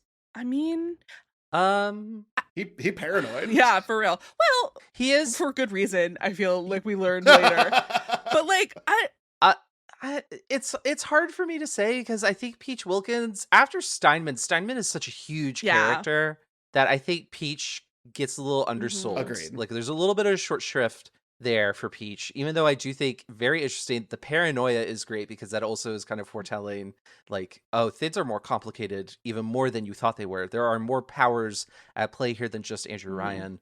There's a whole criminal enterprise that has been going on with this Frank Fontaine character. And I think that's great. And I think that's important because that's going to set up the remainder of the story. But Peach himself, I don't know. He could have, I think the writing for him could have been stronger. Fair. It's just kind of after you get Steinman, who is such an amazing villain, Peach, I think, is a little bit more downplayed. That's fair. Yeah. That's really fair. I did like learning more about Rapture in this section specifically because this is where Fontaine is introduced, and you find out about how there was this rich smuggling underculture because the way that the city was formed, they didn't want a lot of outside influences and stuff, and so this was a great way to get more things in that people wanted. So of course the criminal underground guy is pretty important, and he takes over this fishing industry, and that's where the Atom comes from. So knowing that Atom and Fontaine are really like closely linked, which is what causes a lot of problems with Fontaine and Ryan, the narrative is starting to paint a picture, and the picture is messy, and I liked it. Yeah. Tyler, this is also where we meet the parents of Masha Lutz. I didn't know if this was the character you meant that we saw deceased with the audio diaries earlier. No, that's going to happen later. Okay. A little bit after the revelations begin to play out. But this is a really hard one because we find a couple audio diaries from this mom being like, I can't find my daughter. Oh my God, I found my daughter. She's the little sister now. And then the last audio diary you get from her is her and her husband have died by suicide in their room because they were so sad about their daughter being turned into a little sister. Yeah, that's definitely one of the audio logs that I missed. What the fuck are you saying? That's awful. That's great. I think I heard a couple of those, but not enough to like have a huge payoff. I heard the first two. I remember more, but the last one. Was that the one where they were like, "We never should have come here"? Yes. Like I now realize we never should. Okay, I might have heard some of those audio logs then, because I think I was mixing up Marsha Lutz with the audio that you hear that you could find in one of like the first party areas, like with the New Year's Diane New Year's McClintock. party. Yes, Ryan, I heard Diane McClintock's audio, Ryan's and I think girlfriend, in my brain, I question mark, you know, she sure seems to think she is. Yeah, yeah. When we find her body, it is very sad. Also. Yeah. Oh my goodness, yeah. The end of the level, though, is our first Power to the People machine, so you can finally upgrade one of your weapons. I do like these. Mm-hmm. I think it's such a video game thing that it's like, ooh, one-time use only. Sorry. Okay, so here's the thing. Funny story. When I read that, I misread it. So I thought that you could only power up each weapon one time only. And so I was like, okay, so I could only do this or that. Got it. And so I picked which one, and then the machine was dead, it was like, oh fuck, I wouldn't have picked this weapon if I thought that was the only thing I could do from this thing. Which I thought was very funny. There's just enough Power to the People machines to upgrade every single one of your weapons to full, but they are a little complicated to find at the end of the game. Sure, yeah. Oh, I definitely miss some of the Power of the People machines then, definitely, because I upgraded 4 weapons completely. Um, Yeah, that's good. but I guess, well, the other ones I weren't using anyway, so it doesn't really Yes. matter. But I like finding things. Those weapons look cool as fuck as you upgrade Oh, them yeah. as well. Yes, They just get more Art Deco steampunky as time goes, and I love that. I love whatever the machine does also makes the new feature glow, so that if you're not like the most observant person in the world, you're like, how is this different looking? It's like, I will show you how this is different looking so that you can appreciate my fucking art, you motherfucker. Yeah, it was really good. Hell yeah. Well, you can finally meet up with Atlas in the Smuggler's Cove now that you've made it through the fisheries. He's secured a submarine with his wife and child and is waiting for you. But at the last minute, Andrew Ryan sends splicers to blow up the submarine. A devastated Atlas guides you forward to Arcadia. In Arcadia, Andrew Ryan deploys a chemical agent to destroy the trees, the city's only source of oxygen. In order to progress, the player must hunt through Arcadia and the adjacent farmers market to find ingredients for the Lazarus vector to save the trees. Only then will a bathysphere become available for the player to move forward. So there, So this is where we meet Julie. This is the plant lady. yeah, R.I.P. Julie, you were Yeah. here for 2 minutes, said some really fucked Yeah. up shit about the plant work that you did, but then you're like, but hey, actually, I found this thing that makes all plants live for, like, you can rise again, Yes. and then dies horribly. It's really wild because, like, our introduction to Julie is she's like, I developed something that would kill all the trees in Japan. So I'm like a war asset, bitches. Yeah, Yeah. insane. I really love that there is a forest basically in Mhm. Rapture, just this beautiful grove in Arcadia, which then it gets commodified. Yes. She's talking about like, I'm doing this to the benefit of everyone. I don't think I should have to, we should charge for it, but hey, I know who signs my Mhm. checks. Yep. So I'm not going to say shit about Yeah. it. And then by the end, she still gets fucked over by Yeah. Andrew Ryan. There's a voice note But- you can find from Ryan, because like the Arcadia here in the ocean is like should technically be called Acadia 2 because he had this other Arcadia forest, and apparently the U.S. government was like, hey, this is a beautiful old growth forest, this is going to become a national park. He was like, go fuck yourself, and burned the whole thing to the ground before the government could take it. Yeah. Which insane, also foreshadowing for what's going to happen. But like, this also, there are some voice notes here that really kind of like drove home the dystopia for me, because their voice notes, like, you obviously they charge people for going in to look at the trees, and there was that really heartbreaking audio note that David was talking about how it was a mistake to come here, because when the parents went here with their daughter, she had no idea what a tree or plants look like, and they were like, oh no, we fucked up. Yeah, we fucked up. Yeah, we fucked up so bad. But like there are also voice notes implying that just breathing air around the city, there was like an air tax that you had to pay, Yeah. and that's so fucked up. That's why there's all those oxygen tanks all over the levels, and they're also fun to throw at people.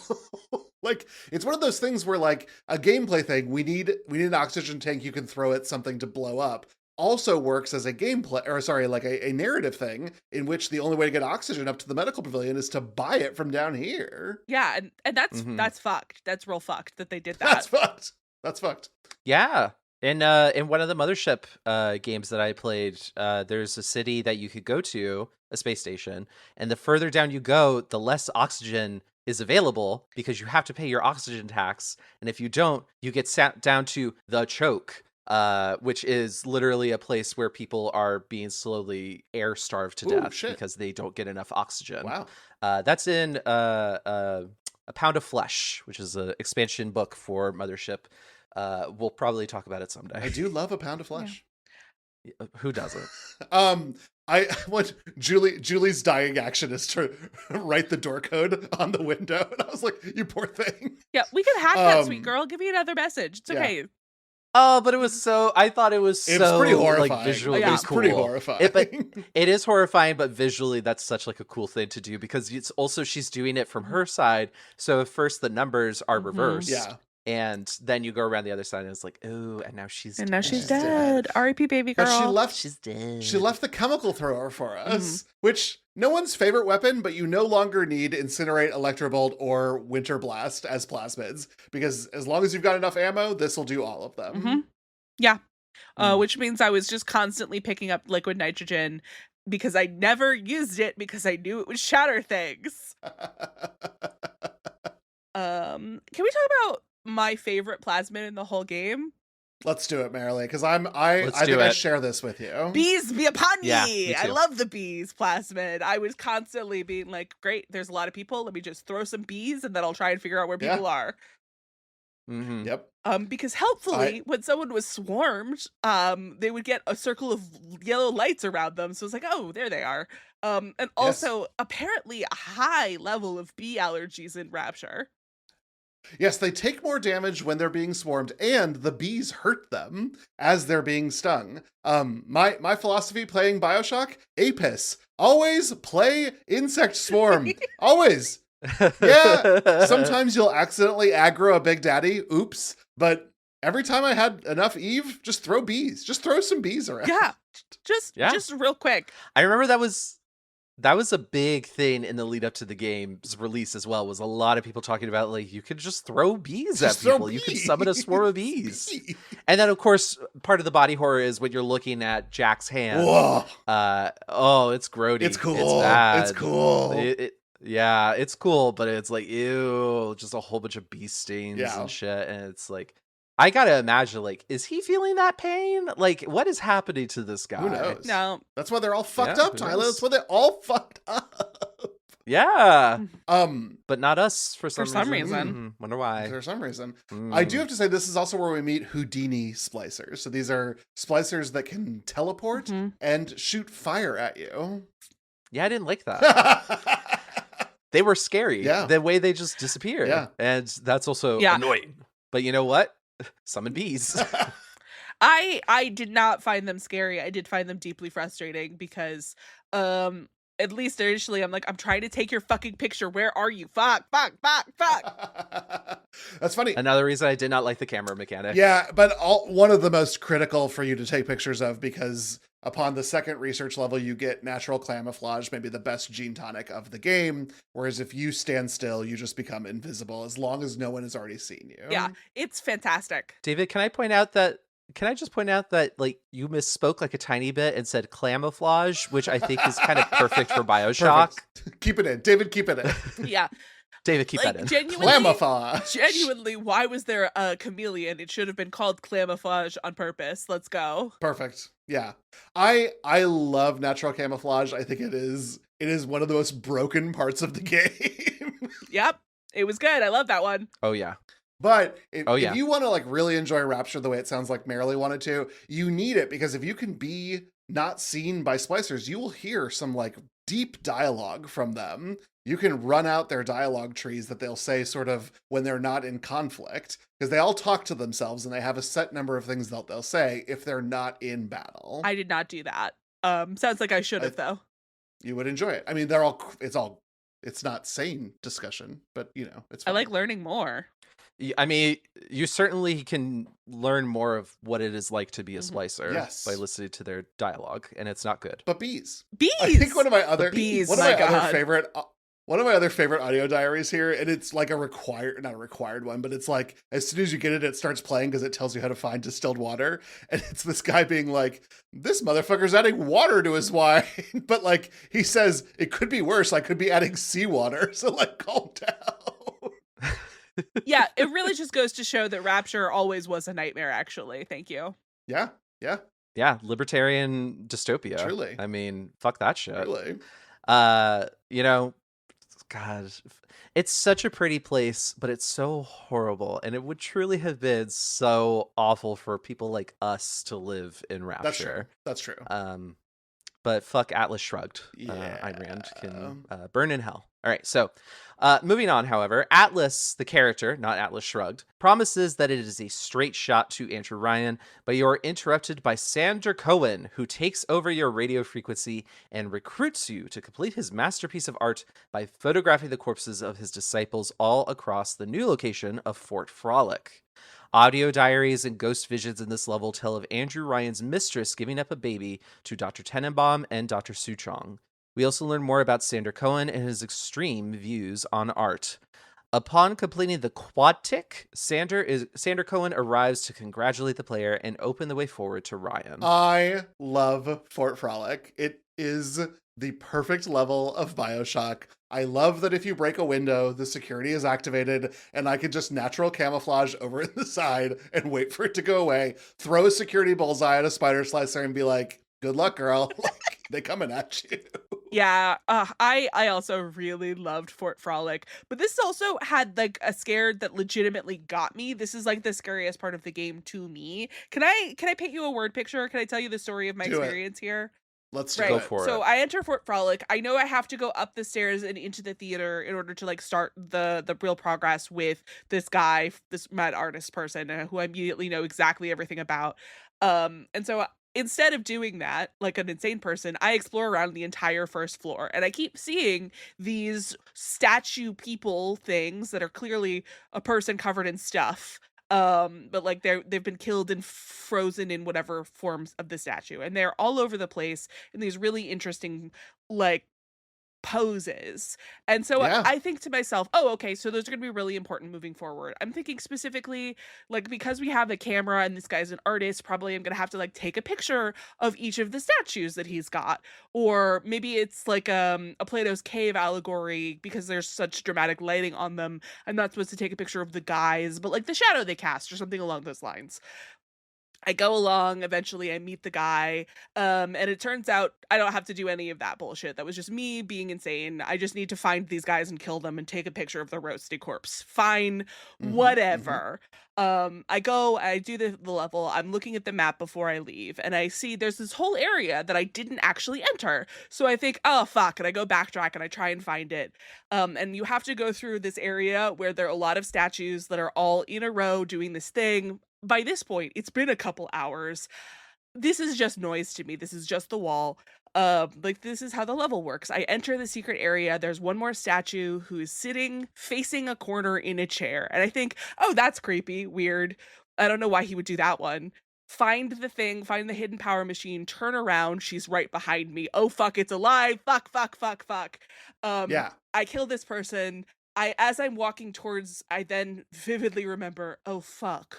And I turn the corner and they're all gone.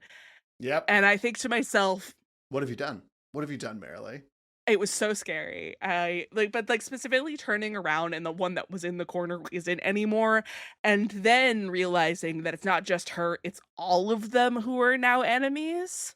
Scary stuff. Yeah. You know, that reminds me, I think there's another literary reference in this section because of that. It comes from The King in Yellow, which was like a short story anthology by Robert W. Chambers, which included the titular story. But there's another story in there about an artist who comes up with this chemical that by the end you discover he's using it to create these incredibly lifelike statues because he's killing people and putting them in this, or is just straight up putting them in this while they're still alive, which creates these horrifying, hyper-realistic statues. And truly, like, that is terrifying. Merrily, what you just described is horrifying because I did not see that in the playthrough that I watched. Or perhaps I missed it or something. But either way, Yeah, no, Yeah. they were so, it was such a scary one. I turned around and like she was there and then I had to fight her. I was fucking weeping angel ass shit. I was gagged. I was gooped. I was terrified. I thought it was the scariest part of the whole fucking game. And they're all spider slicers, Tyler, which I know were not your favorite because they jump on the ceiling. Don't like that. Don't like that. Don't like like that at that. all. Why do they do that? They're so fast when they do it too. Hey, if you take enough pictures of them, you learn that you could eat their hearts as a first aid kit. Yes, I did. I did find that out over the course of the playthrough that I watched, and it was just like, Oh, ew. okay. Sure. Okay, Yeah, cool. level like Well, cannibalism. We really are becoming as much of a monstrous splicer as the rest of them. Exactly. Yeah. Okay, but David, I know you have a lot of thoughts about Sander Cohen. Do you have some more to share with about the Cohen sections? Oh, I mean, I love him throughout this entire thing. I love he is almost giving like some John Waters filth to you as you go through the level when you find audio diaries from him. But you can also tell that he too comes with this like art should be free and open, except this bitch wrote a song I didn't like and we gotta like arrest her. Like it is giving that same Andrew Ryan thing. We also get a sense that Cohen is in love with Ryan. Once the level completes, you can go up into the projection booth where he was standing and find an audio diary that is like, I love Andrew Ryan, and I can't believe I am sending my little moth to come and kill you, but you've gone too far. It was really good. So good. Now you have a note here So good. saying that you could fight Cohen, but it's better to wait. And here's the Yes. thing. My Cohen got stuck where he was like walking towards, like he was like at the triptych, and I thought, oh, okay, I fucked up. I was supposed to kill him immediately because he's clearly doesn't have any other animation once he gets going. So then I killed him, and then I saw that note saying there was something more to do with Yes. him instead, and I was like, no, what happened? Yeah, sorry. When you go to one of the next levels where you get to everyone's apartment, you can enter Sander Cohen's apartment, Mhm. and if he is still alive, he will greet you. And then you can go up to his room where there is a Power to the People machine and another audio diary to give you more insight on Sander Cohen. Fuck. Yeah, no, I saw that there was a room that I couldn't enter. But what do you mean? He's just there and you could see him again. That sucks. I want that. Yeah. Well, you killed him, Marilyn. Well, he's also got that chest that you're not allowed to Right. open because you're not as much of a disciple as he wanted you to Right. be. You have to wait to kill him to get the key. Yeah. And then, do you remember what's in that Nothing chest, good. David? Like, is it No. worth it? No, some, like- some Yeah. health kits, honestly. Yeah, like the Yeah. I could open the chest, but there was the other one with the plasmid, then the code that it wouldn't let me hack. Do you know what that one Yes. was? Nothing important. Got it. Nothing good. Got it. Well, we finally made it to the heart of Rapture, Hephaestus, where Andrew Ryan awaits in his office. Sealed by electromagnetic locks, the player must find materials to build an EMP to short out the door so that we can finally confront the architect of the city. Inside, Ryan reveals the truth to us. Frank Fontaine recruited scientists Tenenbaum and Suchong to use Ryan's heir, rapidly age this baby, smuggle him to the surface, and genetically condition the grown adult child man. The whole game, the player has been the subject of this mental conditioning by Atlas, uttering the phrase, "Would you kindly?" Ryan turns the phrase on the player character and requests that the player kill him. Afterwards, Atlas reveals that he has always been Fontaine all along. He summons security bots to murder the player, but you are saved by the Little Sisters. Okay, I want to start here. This is the section that introduces the last, like, big scary thing of the game, which is that sometimes splicers will just play dead. And this is when I was like, always play Insect Swarm because I don't trust any corpse I see anymore. That's so real. Oh man, this is such a busy section of the game though, and like so much for us to talk about. Like, so we've got a couple doctors here that we've heard audio logs from, and obviously we've encountered Tenenbaum. Suchong is one of the characters that we don't ever encounter because he was actually the one that I was talking about, David. Like, you got it, eventually yes. find his body as you've been discovering more and more about like who is Jack, who is the player character, and his body's all fucked up. He's like super dead. But unfortunately, and I think this is again a consequence of the time period that this game was made in. Dr. Suchong speaks in a very stereotypical Japanese accent, refers to themselves in the third person instead of the first person. The accent work is very heavy on that. He does have really wonderful lines of dialogue. You could tell that this is a very intelligent character. Otherwise, he would not be a doctor in Rapture. But the way he is written, it still comes off like kind of racist sounding, which I didn't love. But I do find the storyline between Suchong, Tenenbaum, and Fontaine so fucking interesting and such a fuck you to Ryan, because like really isn't it implied that Jack, you the player character, is Ryan's illegitimate child? Yeah. So Yeah. I clocked that our player character had to be related to Ryan in the Peach Williams level, because we get the audio note saying that all of the the bathyspheres are keyed specific. No, you're we right. find out about the Vitae later, but the bathyspheres specifically are like genetically locked to Ryan as well as other key figures in the city. But because the genetic coding is a little wonky. Anybody in the family tree could potentially activate it. And so immediately it's like, Right. oh, okay, so we're Ryan's kid, because why would it be anybody other than Ryan? And then for a brief moment here into this section, I think something Ryan said specifically to me, it clocked as like, oh, this is not the kid. Are we like Andrew Ryan's clone? But then later we get more confirmation that no, he was the kid. Right. Yeah. Right. For me, I put it together when you hear an audio log from Suchong talking about the Vita. I keep on wanting to call them Vita Fusion, Vita Mixers, but they're not called any of those Vita things. chambers. That's if I want to make a Vita smoothie. So it chambers. Yes, it the is Vita Vita. chambers. The Vita Okay, so chambers I was saying it wrong. are then. also It's key. not Vita, it's Vita. Got it. I swapped back and forth whenever I was like saying it Mhm. in my head. But yeah, those are also keyed specifically just to genetically to Mhm. Ryan's genes. Which to me tells me like, oh, well, every time we die, we regenerate in the Vita fusions, Vita mixers, whatever, Vita tanks. And like, oh, well, then that must mean that we Right. are, again, I thought it was a clone, but then you put together that who is the mother? The mother was the singer in the nightclub, Jolie. Yeah, whose body we Jolene. do find. So R.I.P. baby girl. Yes. So sorry. Yes. We had And to it was find our mom's body very like sad. Oh that. yeah, it was very sad. It's yeah, a lot of these, like when you find a dead body, it's Mhm. played for horror. That was truly played for Yeah. tragedy. One, as you walk up to it, you get this quick flash of this picture of Jack and his mother and father, and it zooms in on the mother. And we later learn that that's all made up. That's just some memory that was put in your head. Yeah. It was programmed in. Yeah, you were never raised on a You were raised farm. on a farm, No. grown in a lab. You were raised underwater. Well, you weren't even raised there. You were force grown. Oh, true. Yeah.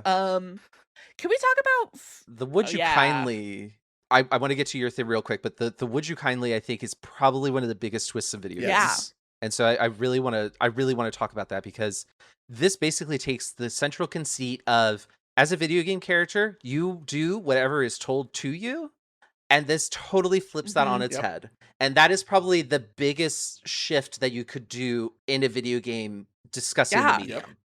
yeah, that's It's so I'm getting like goosebumps just thinking about that. It's so effective and so evilly ingenious. And I think that also is part of the inheritance from System Shock Agreed. 2, because System Shock 2, you do have a similar twist revelation of who it is that's actually telling you what to do in the game.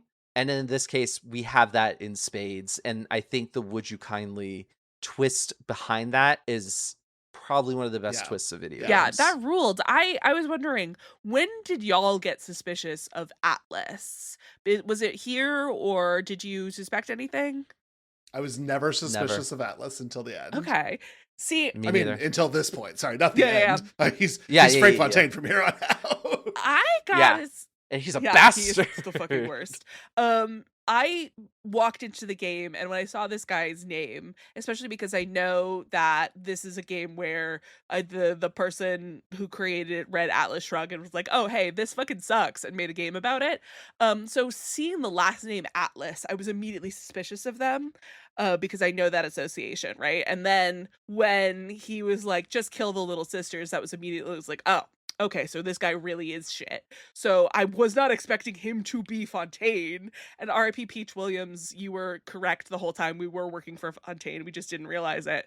But I kind of always knew that this guy was bad news. Yeah. I think in particular, Shimmerman's delivery of "would you kindly," a familiar phrase, and then getting the flashbacks of all the times Atlas has been like, "Pick up a crowbar, would you kindly? Would you kindly go to Ryan's office? Would you kindly progress through this level? Whenever you're finished doing what you're doing, would you kindly get in a bathysphere?" And I didn't clock all that. It just seemed like a character affect. Yeah. I didn't Yes. clock that was actually this conditioning being programmed. Yeah, that was really Mhm. good. Not to mention Shimmerman's whole delivery of the would you Oof. kindly at the end, when he is making Jack, the player character, kill him, Yes. and saying "a man chooses, a slave obeys" over and over. Oh my god, what an incredible performance Yeah. by Shimmerman. Yes. Like truly next Yeah. level shit. Like that was amazing. Do we know who the voice actor is for Fontaine/Atlas? Because he also did a really good job. And like, there's a voice note that we can get later where he goes from the Fontaine voice into the Atlas voice and then back again. And it's really Yeah. well done. It was this. But it's also like it's clearly so obvious in hindsight that of course this character was totally made up. He never had this family because the names are Moira and Patrick, which are the most stereotypically Irish names that you could come up with for a woman and a child. But I love later you get like you're getting teased by Fontaine. He's like, "Oh, my poor wife Moira. Oh, my poor baby Patrick. You chump." Yeah, I that like, was This is great. incredible. Yeah.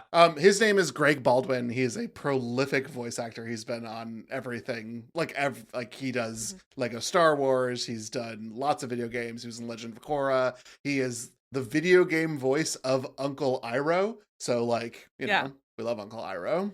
Yeah, again, Just don't do anything if he says don't do would you it. kindly. Yeah. I just Listen, genuinely, I know that like this is, again, this game is almost 2 decades old, but like some extra flowers for this man, please. He deserves them.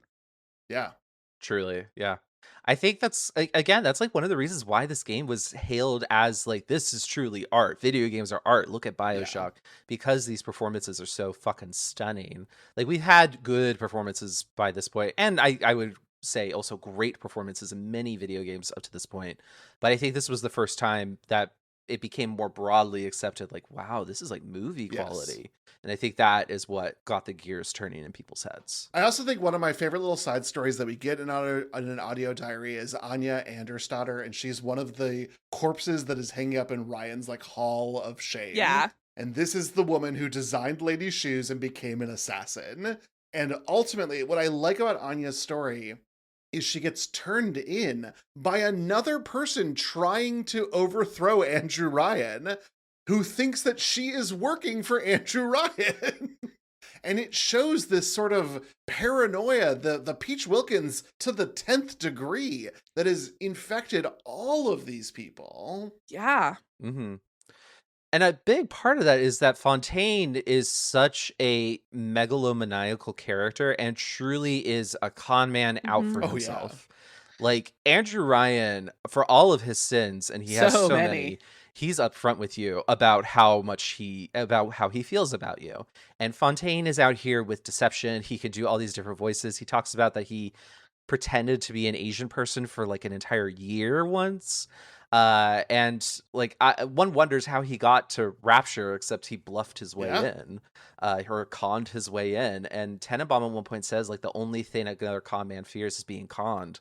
And it's like that is absolutely Fontaine to a T, where the only thing that could really fuck him over is us trying to con him back. I don't know that we ever try and con him. I think that the thing that, at least to me, the con man really fears in this scenario is not someone who will con him back, which though they might fear, is someone who refuses to play the game. Like we just, once we decide something or has decided for us, we will go and do the thing that we're doing, and nothing he says can change that. Mm-hmm. The conning is more what I'm referring to in our next section about the big daddification. We are essentially trying to do. I guess it's true. Yeah. Well, good point. But I think still like it is still just like Fontaine's paranoia that has seeped through everything and tainted so much because. You know, David, you were talking about this, that there were plot lines that were cut out of the game, and then there was an expectation. I got to put that into Infinite. And you kind of see how that storyline that's an Infinite, which I do not like at all, probably would have fit better in Bioshock because the Resistance was tainted like from the jump because of Fontaine and then Atlas, who tried to pose as a revolutionary leader. Right. And of course, this was not the case after all. Right. When you wake up, you are in Tenenbaum's safe house, surrounded by little sisters that she has saved, and depending on the actions of the player, either those that you have saved or a very cold reception from the other girls. We all saved the sisters, so they're like, he's the one who saves us, but if you've killed one, they're like, stay away from him, he's a monster, and you're like, ah! Tenenbaum tells you that she has removed the mental conditioning, but that you are still subject to manipulation. You need to go find a permanent solution in the homes of the scientists and Frank Fontaine. Upon realizing he can't control you, Fontaine instead activates Code Yellow, his insurance policy that tells your brain to stop beating your heart. The race is on to free yourself of the mental control. During this time, your maximum health will decrease periodically. Upon retrieving and using the first doses, the player health returns to normal, but your plasmids become randomized. The second doses stabilize the player and leave you open to finally confront Fontaine. So for this section, I didn't have some of the plasmids because, again, just didn't seem like it was worth it to me. I had filled up all of my slots. What do I need these things for? But with this, I got kind of like a free sample of some of them, which Yeah. well, I did think the Cyclone was pretty fun. I did buy it. I didn't end up using it because, again, I didn't need it, but it was fun. It confirmed that I was right about everything else. Who the fuck needs Enrage? Why would you use that? Summon Big Daddy? I'm just gonna kill him. It's fine. Yeah. The one where you get the security to go after them. I'm so sorry. I just gonna kill you with lightning. It's fine. That really tells you how easy mode is, though, David. Yes. Yeah. Hard mode, the Enrage in particular in hard mode is great because the enemies are stronger, so they are stronger at killing each other. Mhm. And Enrage was a must do. My first hard playthrough was also my wrench only playthrough. So I was using a lot of different plasmids that time Mhm. Why would you do that? for trophies. Fair enough. Oh, that course. yeah. Why did I Achievements. even ask? The achievement Yeah. hunting. You can make the wrench OP by the end of the game too, like any other weapon. Yeah. I also liked this set piece, which are like sort of the places everyone in Rapture lives. It's not everyone, but you're actually getting to see like apartments and homes and sort of get a sense of where everyone's life is. Even we go to Tenenbaum's home and she's like, you wouldn't believe it, but this was all once so beautiful. And that is a character that I will find a little sympathy for is Tenenbaum. And she seems genuinely sad that she's lost all of this. Yeah. I mean, honestly, I think Tenenbaum is a fascinating character because, like, the first things that we learned about her was that she was in a concentration camp, and it wasn't necessarily that, like, Dr. Mengele was experimenting on her that was the problem. It was the fact that he was doing bad science that was really bumming her out. And she ended up working with the Nazis specifically because they were doing the science wrong, which is an insane character choice.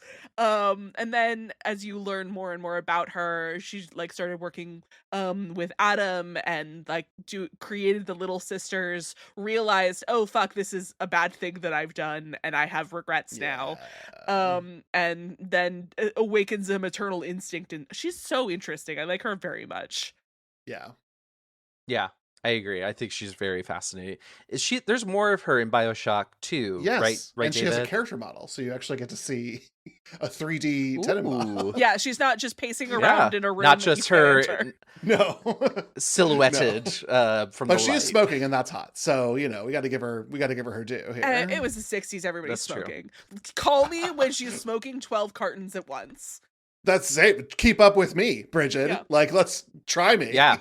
I am literally a baby in an adult's body. I have to smoke cigarettes or I will melt. I can't use my magic powers if I don't get my nicotine. All right, so in the final level of the game, the player takes chase after Fontaine, who has injected himself with all the Atom that he has been hoarding.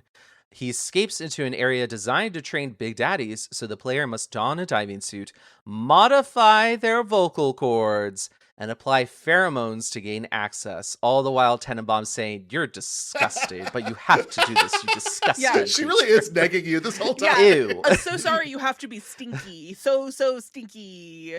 Which, Yeah.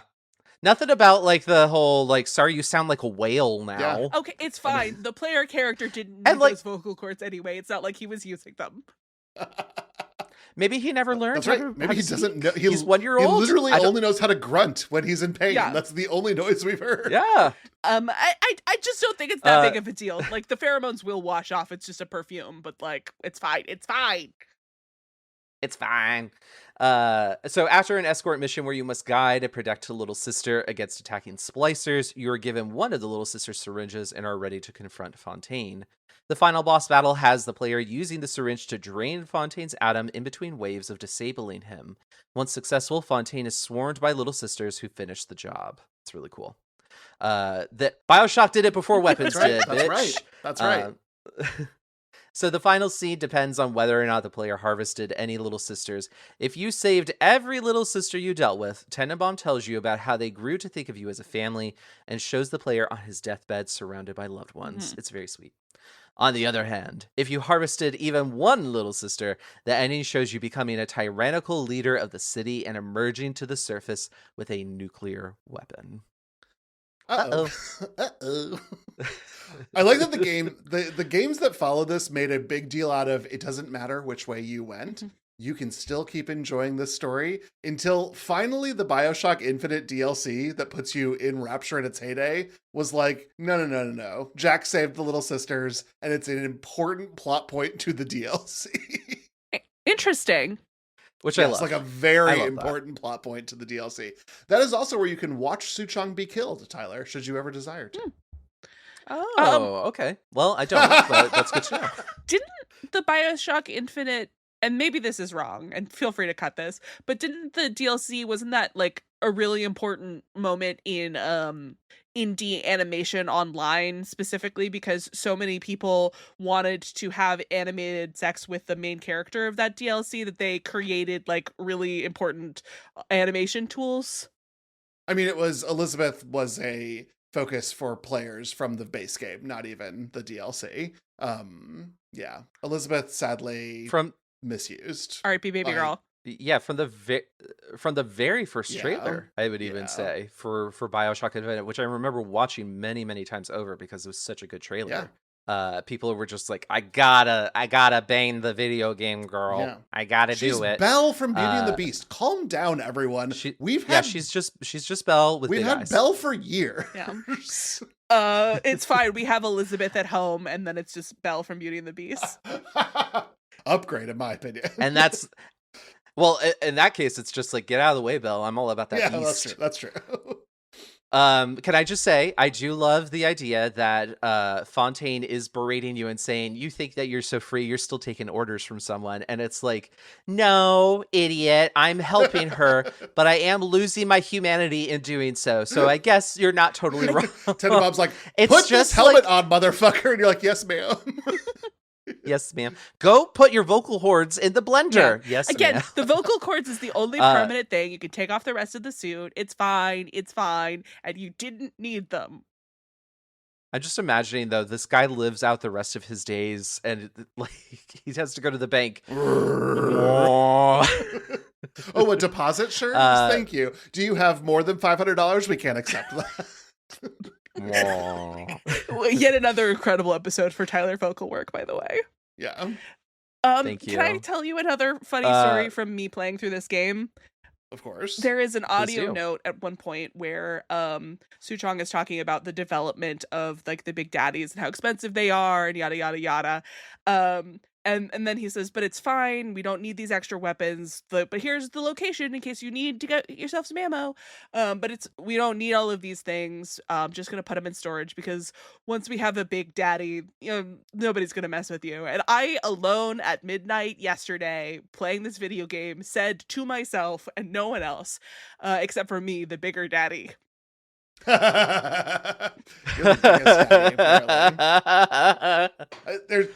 Oh my god. There's literally no reason for you to do this, but should you go back to other levels after you have become a big daddy, but before you take on Fontaine, no splicers that remain in those levels will attack you because you are now a big daddy. Wow. Yeah, so every enemy is now passive to you until you initiate combat. Because you're not even you don't have a little sister with you, so they're not trying to. They don't want that smoke. They don't want that smoke. No. But I have a bone to pick with this video Yes. game, and it has to do with the sleeves again. Why can I see my Chris Evans cable knit sleeves if I'm in a Big Daddy Such a suit? What's question, wrong with such that? an honest question, such a truthful question. I just assumed that he didn't put on the gloves that goes with the suit, and so like the suit's a little short on him, so you can see the sleeves poking out. Tyler, how else are his bees gonna get out there? Yeah. Oh my god, the, The bees! bees. Apis! Here's the thing. Bioshock 2, you play as a Big Daddy the whole game. Which is wild because this is like the worst part of the game. They were like, hey, you know the part of the game everyone kind of hated? We should make that the main focus of our game for the second one. And somehow it does work in 2 where it does not work here. This little escort mission with the little sister is clunky. It's because you're so slow. Lord knows I hate an escort mission. You're so slow. She's so slow. Get the Atom, girl. Yeah. No, and she kept being like, Mr. Bubbles, stop Hurry being up. behind him. Like, I'm in front of you, bitch. Let's get it going. I did feel bad. One time Yeah. she ran ahead and there were a lot of splicers, and so I shot Electrobolt at them because they were all in water, and then she died. And I was like, oh yeah, sorry, girl. You should have been in the water. I hate that for you. R.I.P. Yeah. baby girl. Oops. R.I.P. Another one R.I.P. came baby out girl. of the vent. She- It's fine. Yeah, but she... Jesus. What? They're a dime a dozen in Oh, Rapture. there's tons of these girls. I can't believe we haven't done more Mid-Atlantic accents. We are literally in the Mid-Atlantic. And you know what? Everyone does talk with a Mid-Atlantic accent. Incredible. Here, let's just say some Bioshocky things with the Mid-Atlantic accent as we wrap Yeah. up this Give episode. me some So, cigarettes, doll. Give me some cigarettes. Incinerate with yours. I shall get your cigarette and incinerate it. Merely. No. I can't go after that incredible performance. What are you talking about? Plasmid. Andrew Incredible. Ryan. Eat bees. Eat bees, you ne'er-do-well. Can I tell you, every time someone said fuck, I was like, whoa, Yeah. they cursed Yeah. back then? There's a lot of cursing in this Yeah. game. Yeah. Some They people were just like, cursed back it's then. art. They curse. Do you guys remember? Was they cursed? 23 skidoo Was and all they that. cursed back then a reference to 1960 or 2007? Yes. Just as an inquiry. 2006 or 1990. I don't know the years anymore. Oh no. Oh no. I gotta wrap it up. Oh I my gotta God. wrap it up. How did we feel about Bioshock in terms of horror or queerness after our conversation? And do you have any other final thoughts for the episode? Just that this is a great game. I think that if you're a trophy hunter, this is a blast. After killing Sandra Cohen, however you choose to do so, you get a trophy for taking a picture of his body because that's what he wanted in his art. The trophy is called Irony, and that's incredible, and I love it. I had no idea. That's so wild. Oh, fuck. Fuck. That's so good. Yeah. This Can I just say, kind of camp, kind of kind queer. of camp, Yeah. kind of camp. Bioshock 2 also has a trophy called 9 Irony, where you throw a putter at an animatronic Andrew Ryan. That's so fun. That's I awesome. love that. That's fun. Yeah, this game was great. I don't recommend playing it on a timeline when you Agreed. are running close to the end and you're doing it for a podcast and you're like, okay, I just one more mission and then surely the end. No, fuck, I have to do all of these things. Okay. What do you mean there's another mission? Fuck. Yeah, I recommend playing this video game when you have a lot of free time and you are not imminently getting married, Yes. so all of your attention is being paid towards Yes. getting Yeah. ready for Yes. that. But Sorry. no, it's fine. Well, Womp womp. David, this was an incredible Yeah. pick. Thank you so much for choosing this. This was such a Mhm. gift to us and a gift to the audience. Because if more people play Bioshock and experience some truly incredible storytelling, Yeah. it is all worth it no matter what. And if you were just like, wow, this was great, I want to go watch a playthrough. You Go can do that really too. enjoy a There's playthrough. Yeah. incredible. It's incredible to watch. Like they've been talking about making a movie out of this since the game came out. Basically, Gore Verbinski was attached at one point for a very long time, and now maybe they're doing something on Netflix. I don't know, but wow, how the mighty have fallen. God knows how the mighty have fallen. It's been 20 years since this game came out. If you have been waiting to watch it, just fucking get over it and stick around for 14 hours and play Bioshock. Here's what I'll say. It was a great time. You will not be The disappointed. story's at the top here. Mm-hmm. It only kind of erodes as the series goes on, till the DLC for Infinite. But the gameplay becomes better and better each entry. That's awesome. It's ridiculously fun to play Bioshock Infinite. The story sucks a hard one, but it's like you're a fucking pirate swashbuckling in that game. Bioshock 2, much better gameplay because you can hold a plasmid in one hand and a gun in the other hand. And dual wield you know what I style? say? Yeah, always be throwing bees. Yeah. Bees all the time. There's no better Apis. no better plasmid than bees. Well, thank you all so much for listening to this episode. Please remember to rate, review, and subscribe wherever you get your podcasts. And look at you, hacker. Would you kindly follow us on Instagram, YouTube, and Blue Sky at Fear Coded Pod? It doesn't even require a stressful pipe dream puzzle. But if it did, you could freeze us first, and it would be a little bit easier.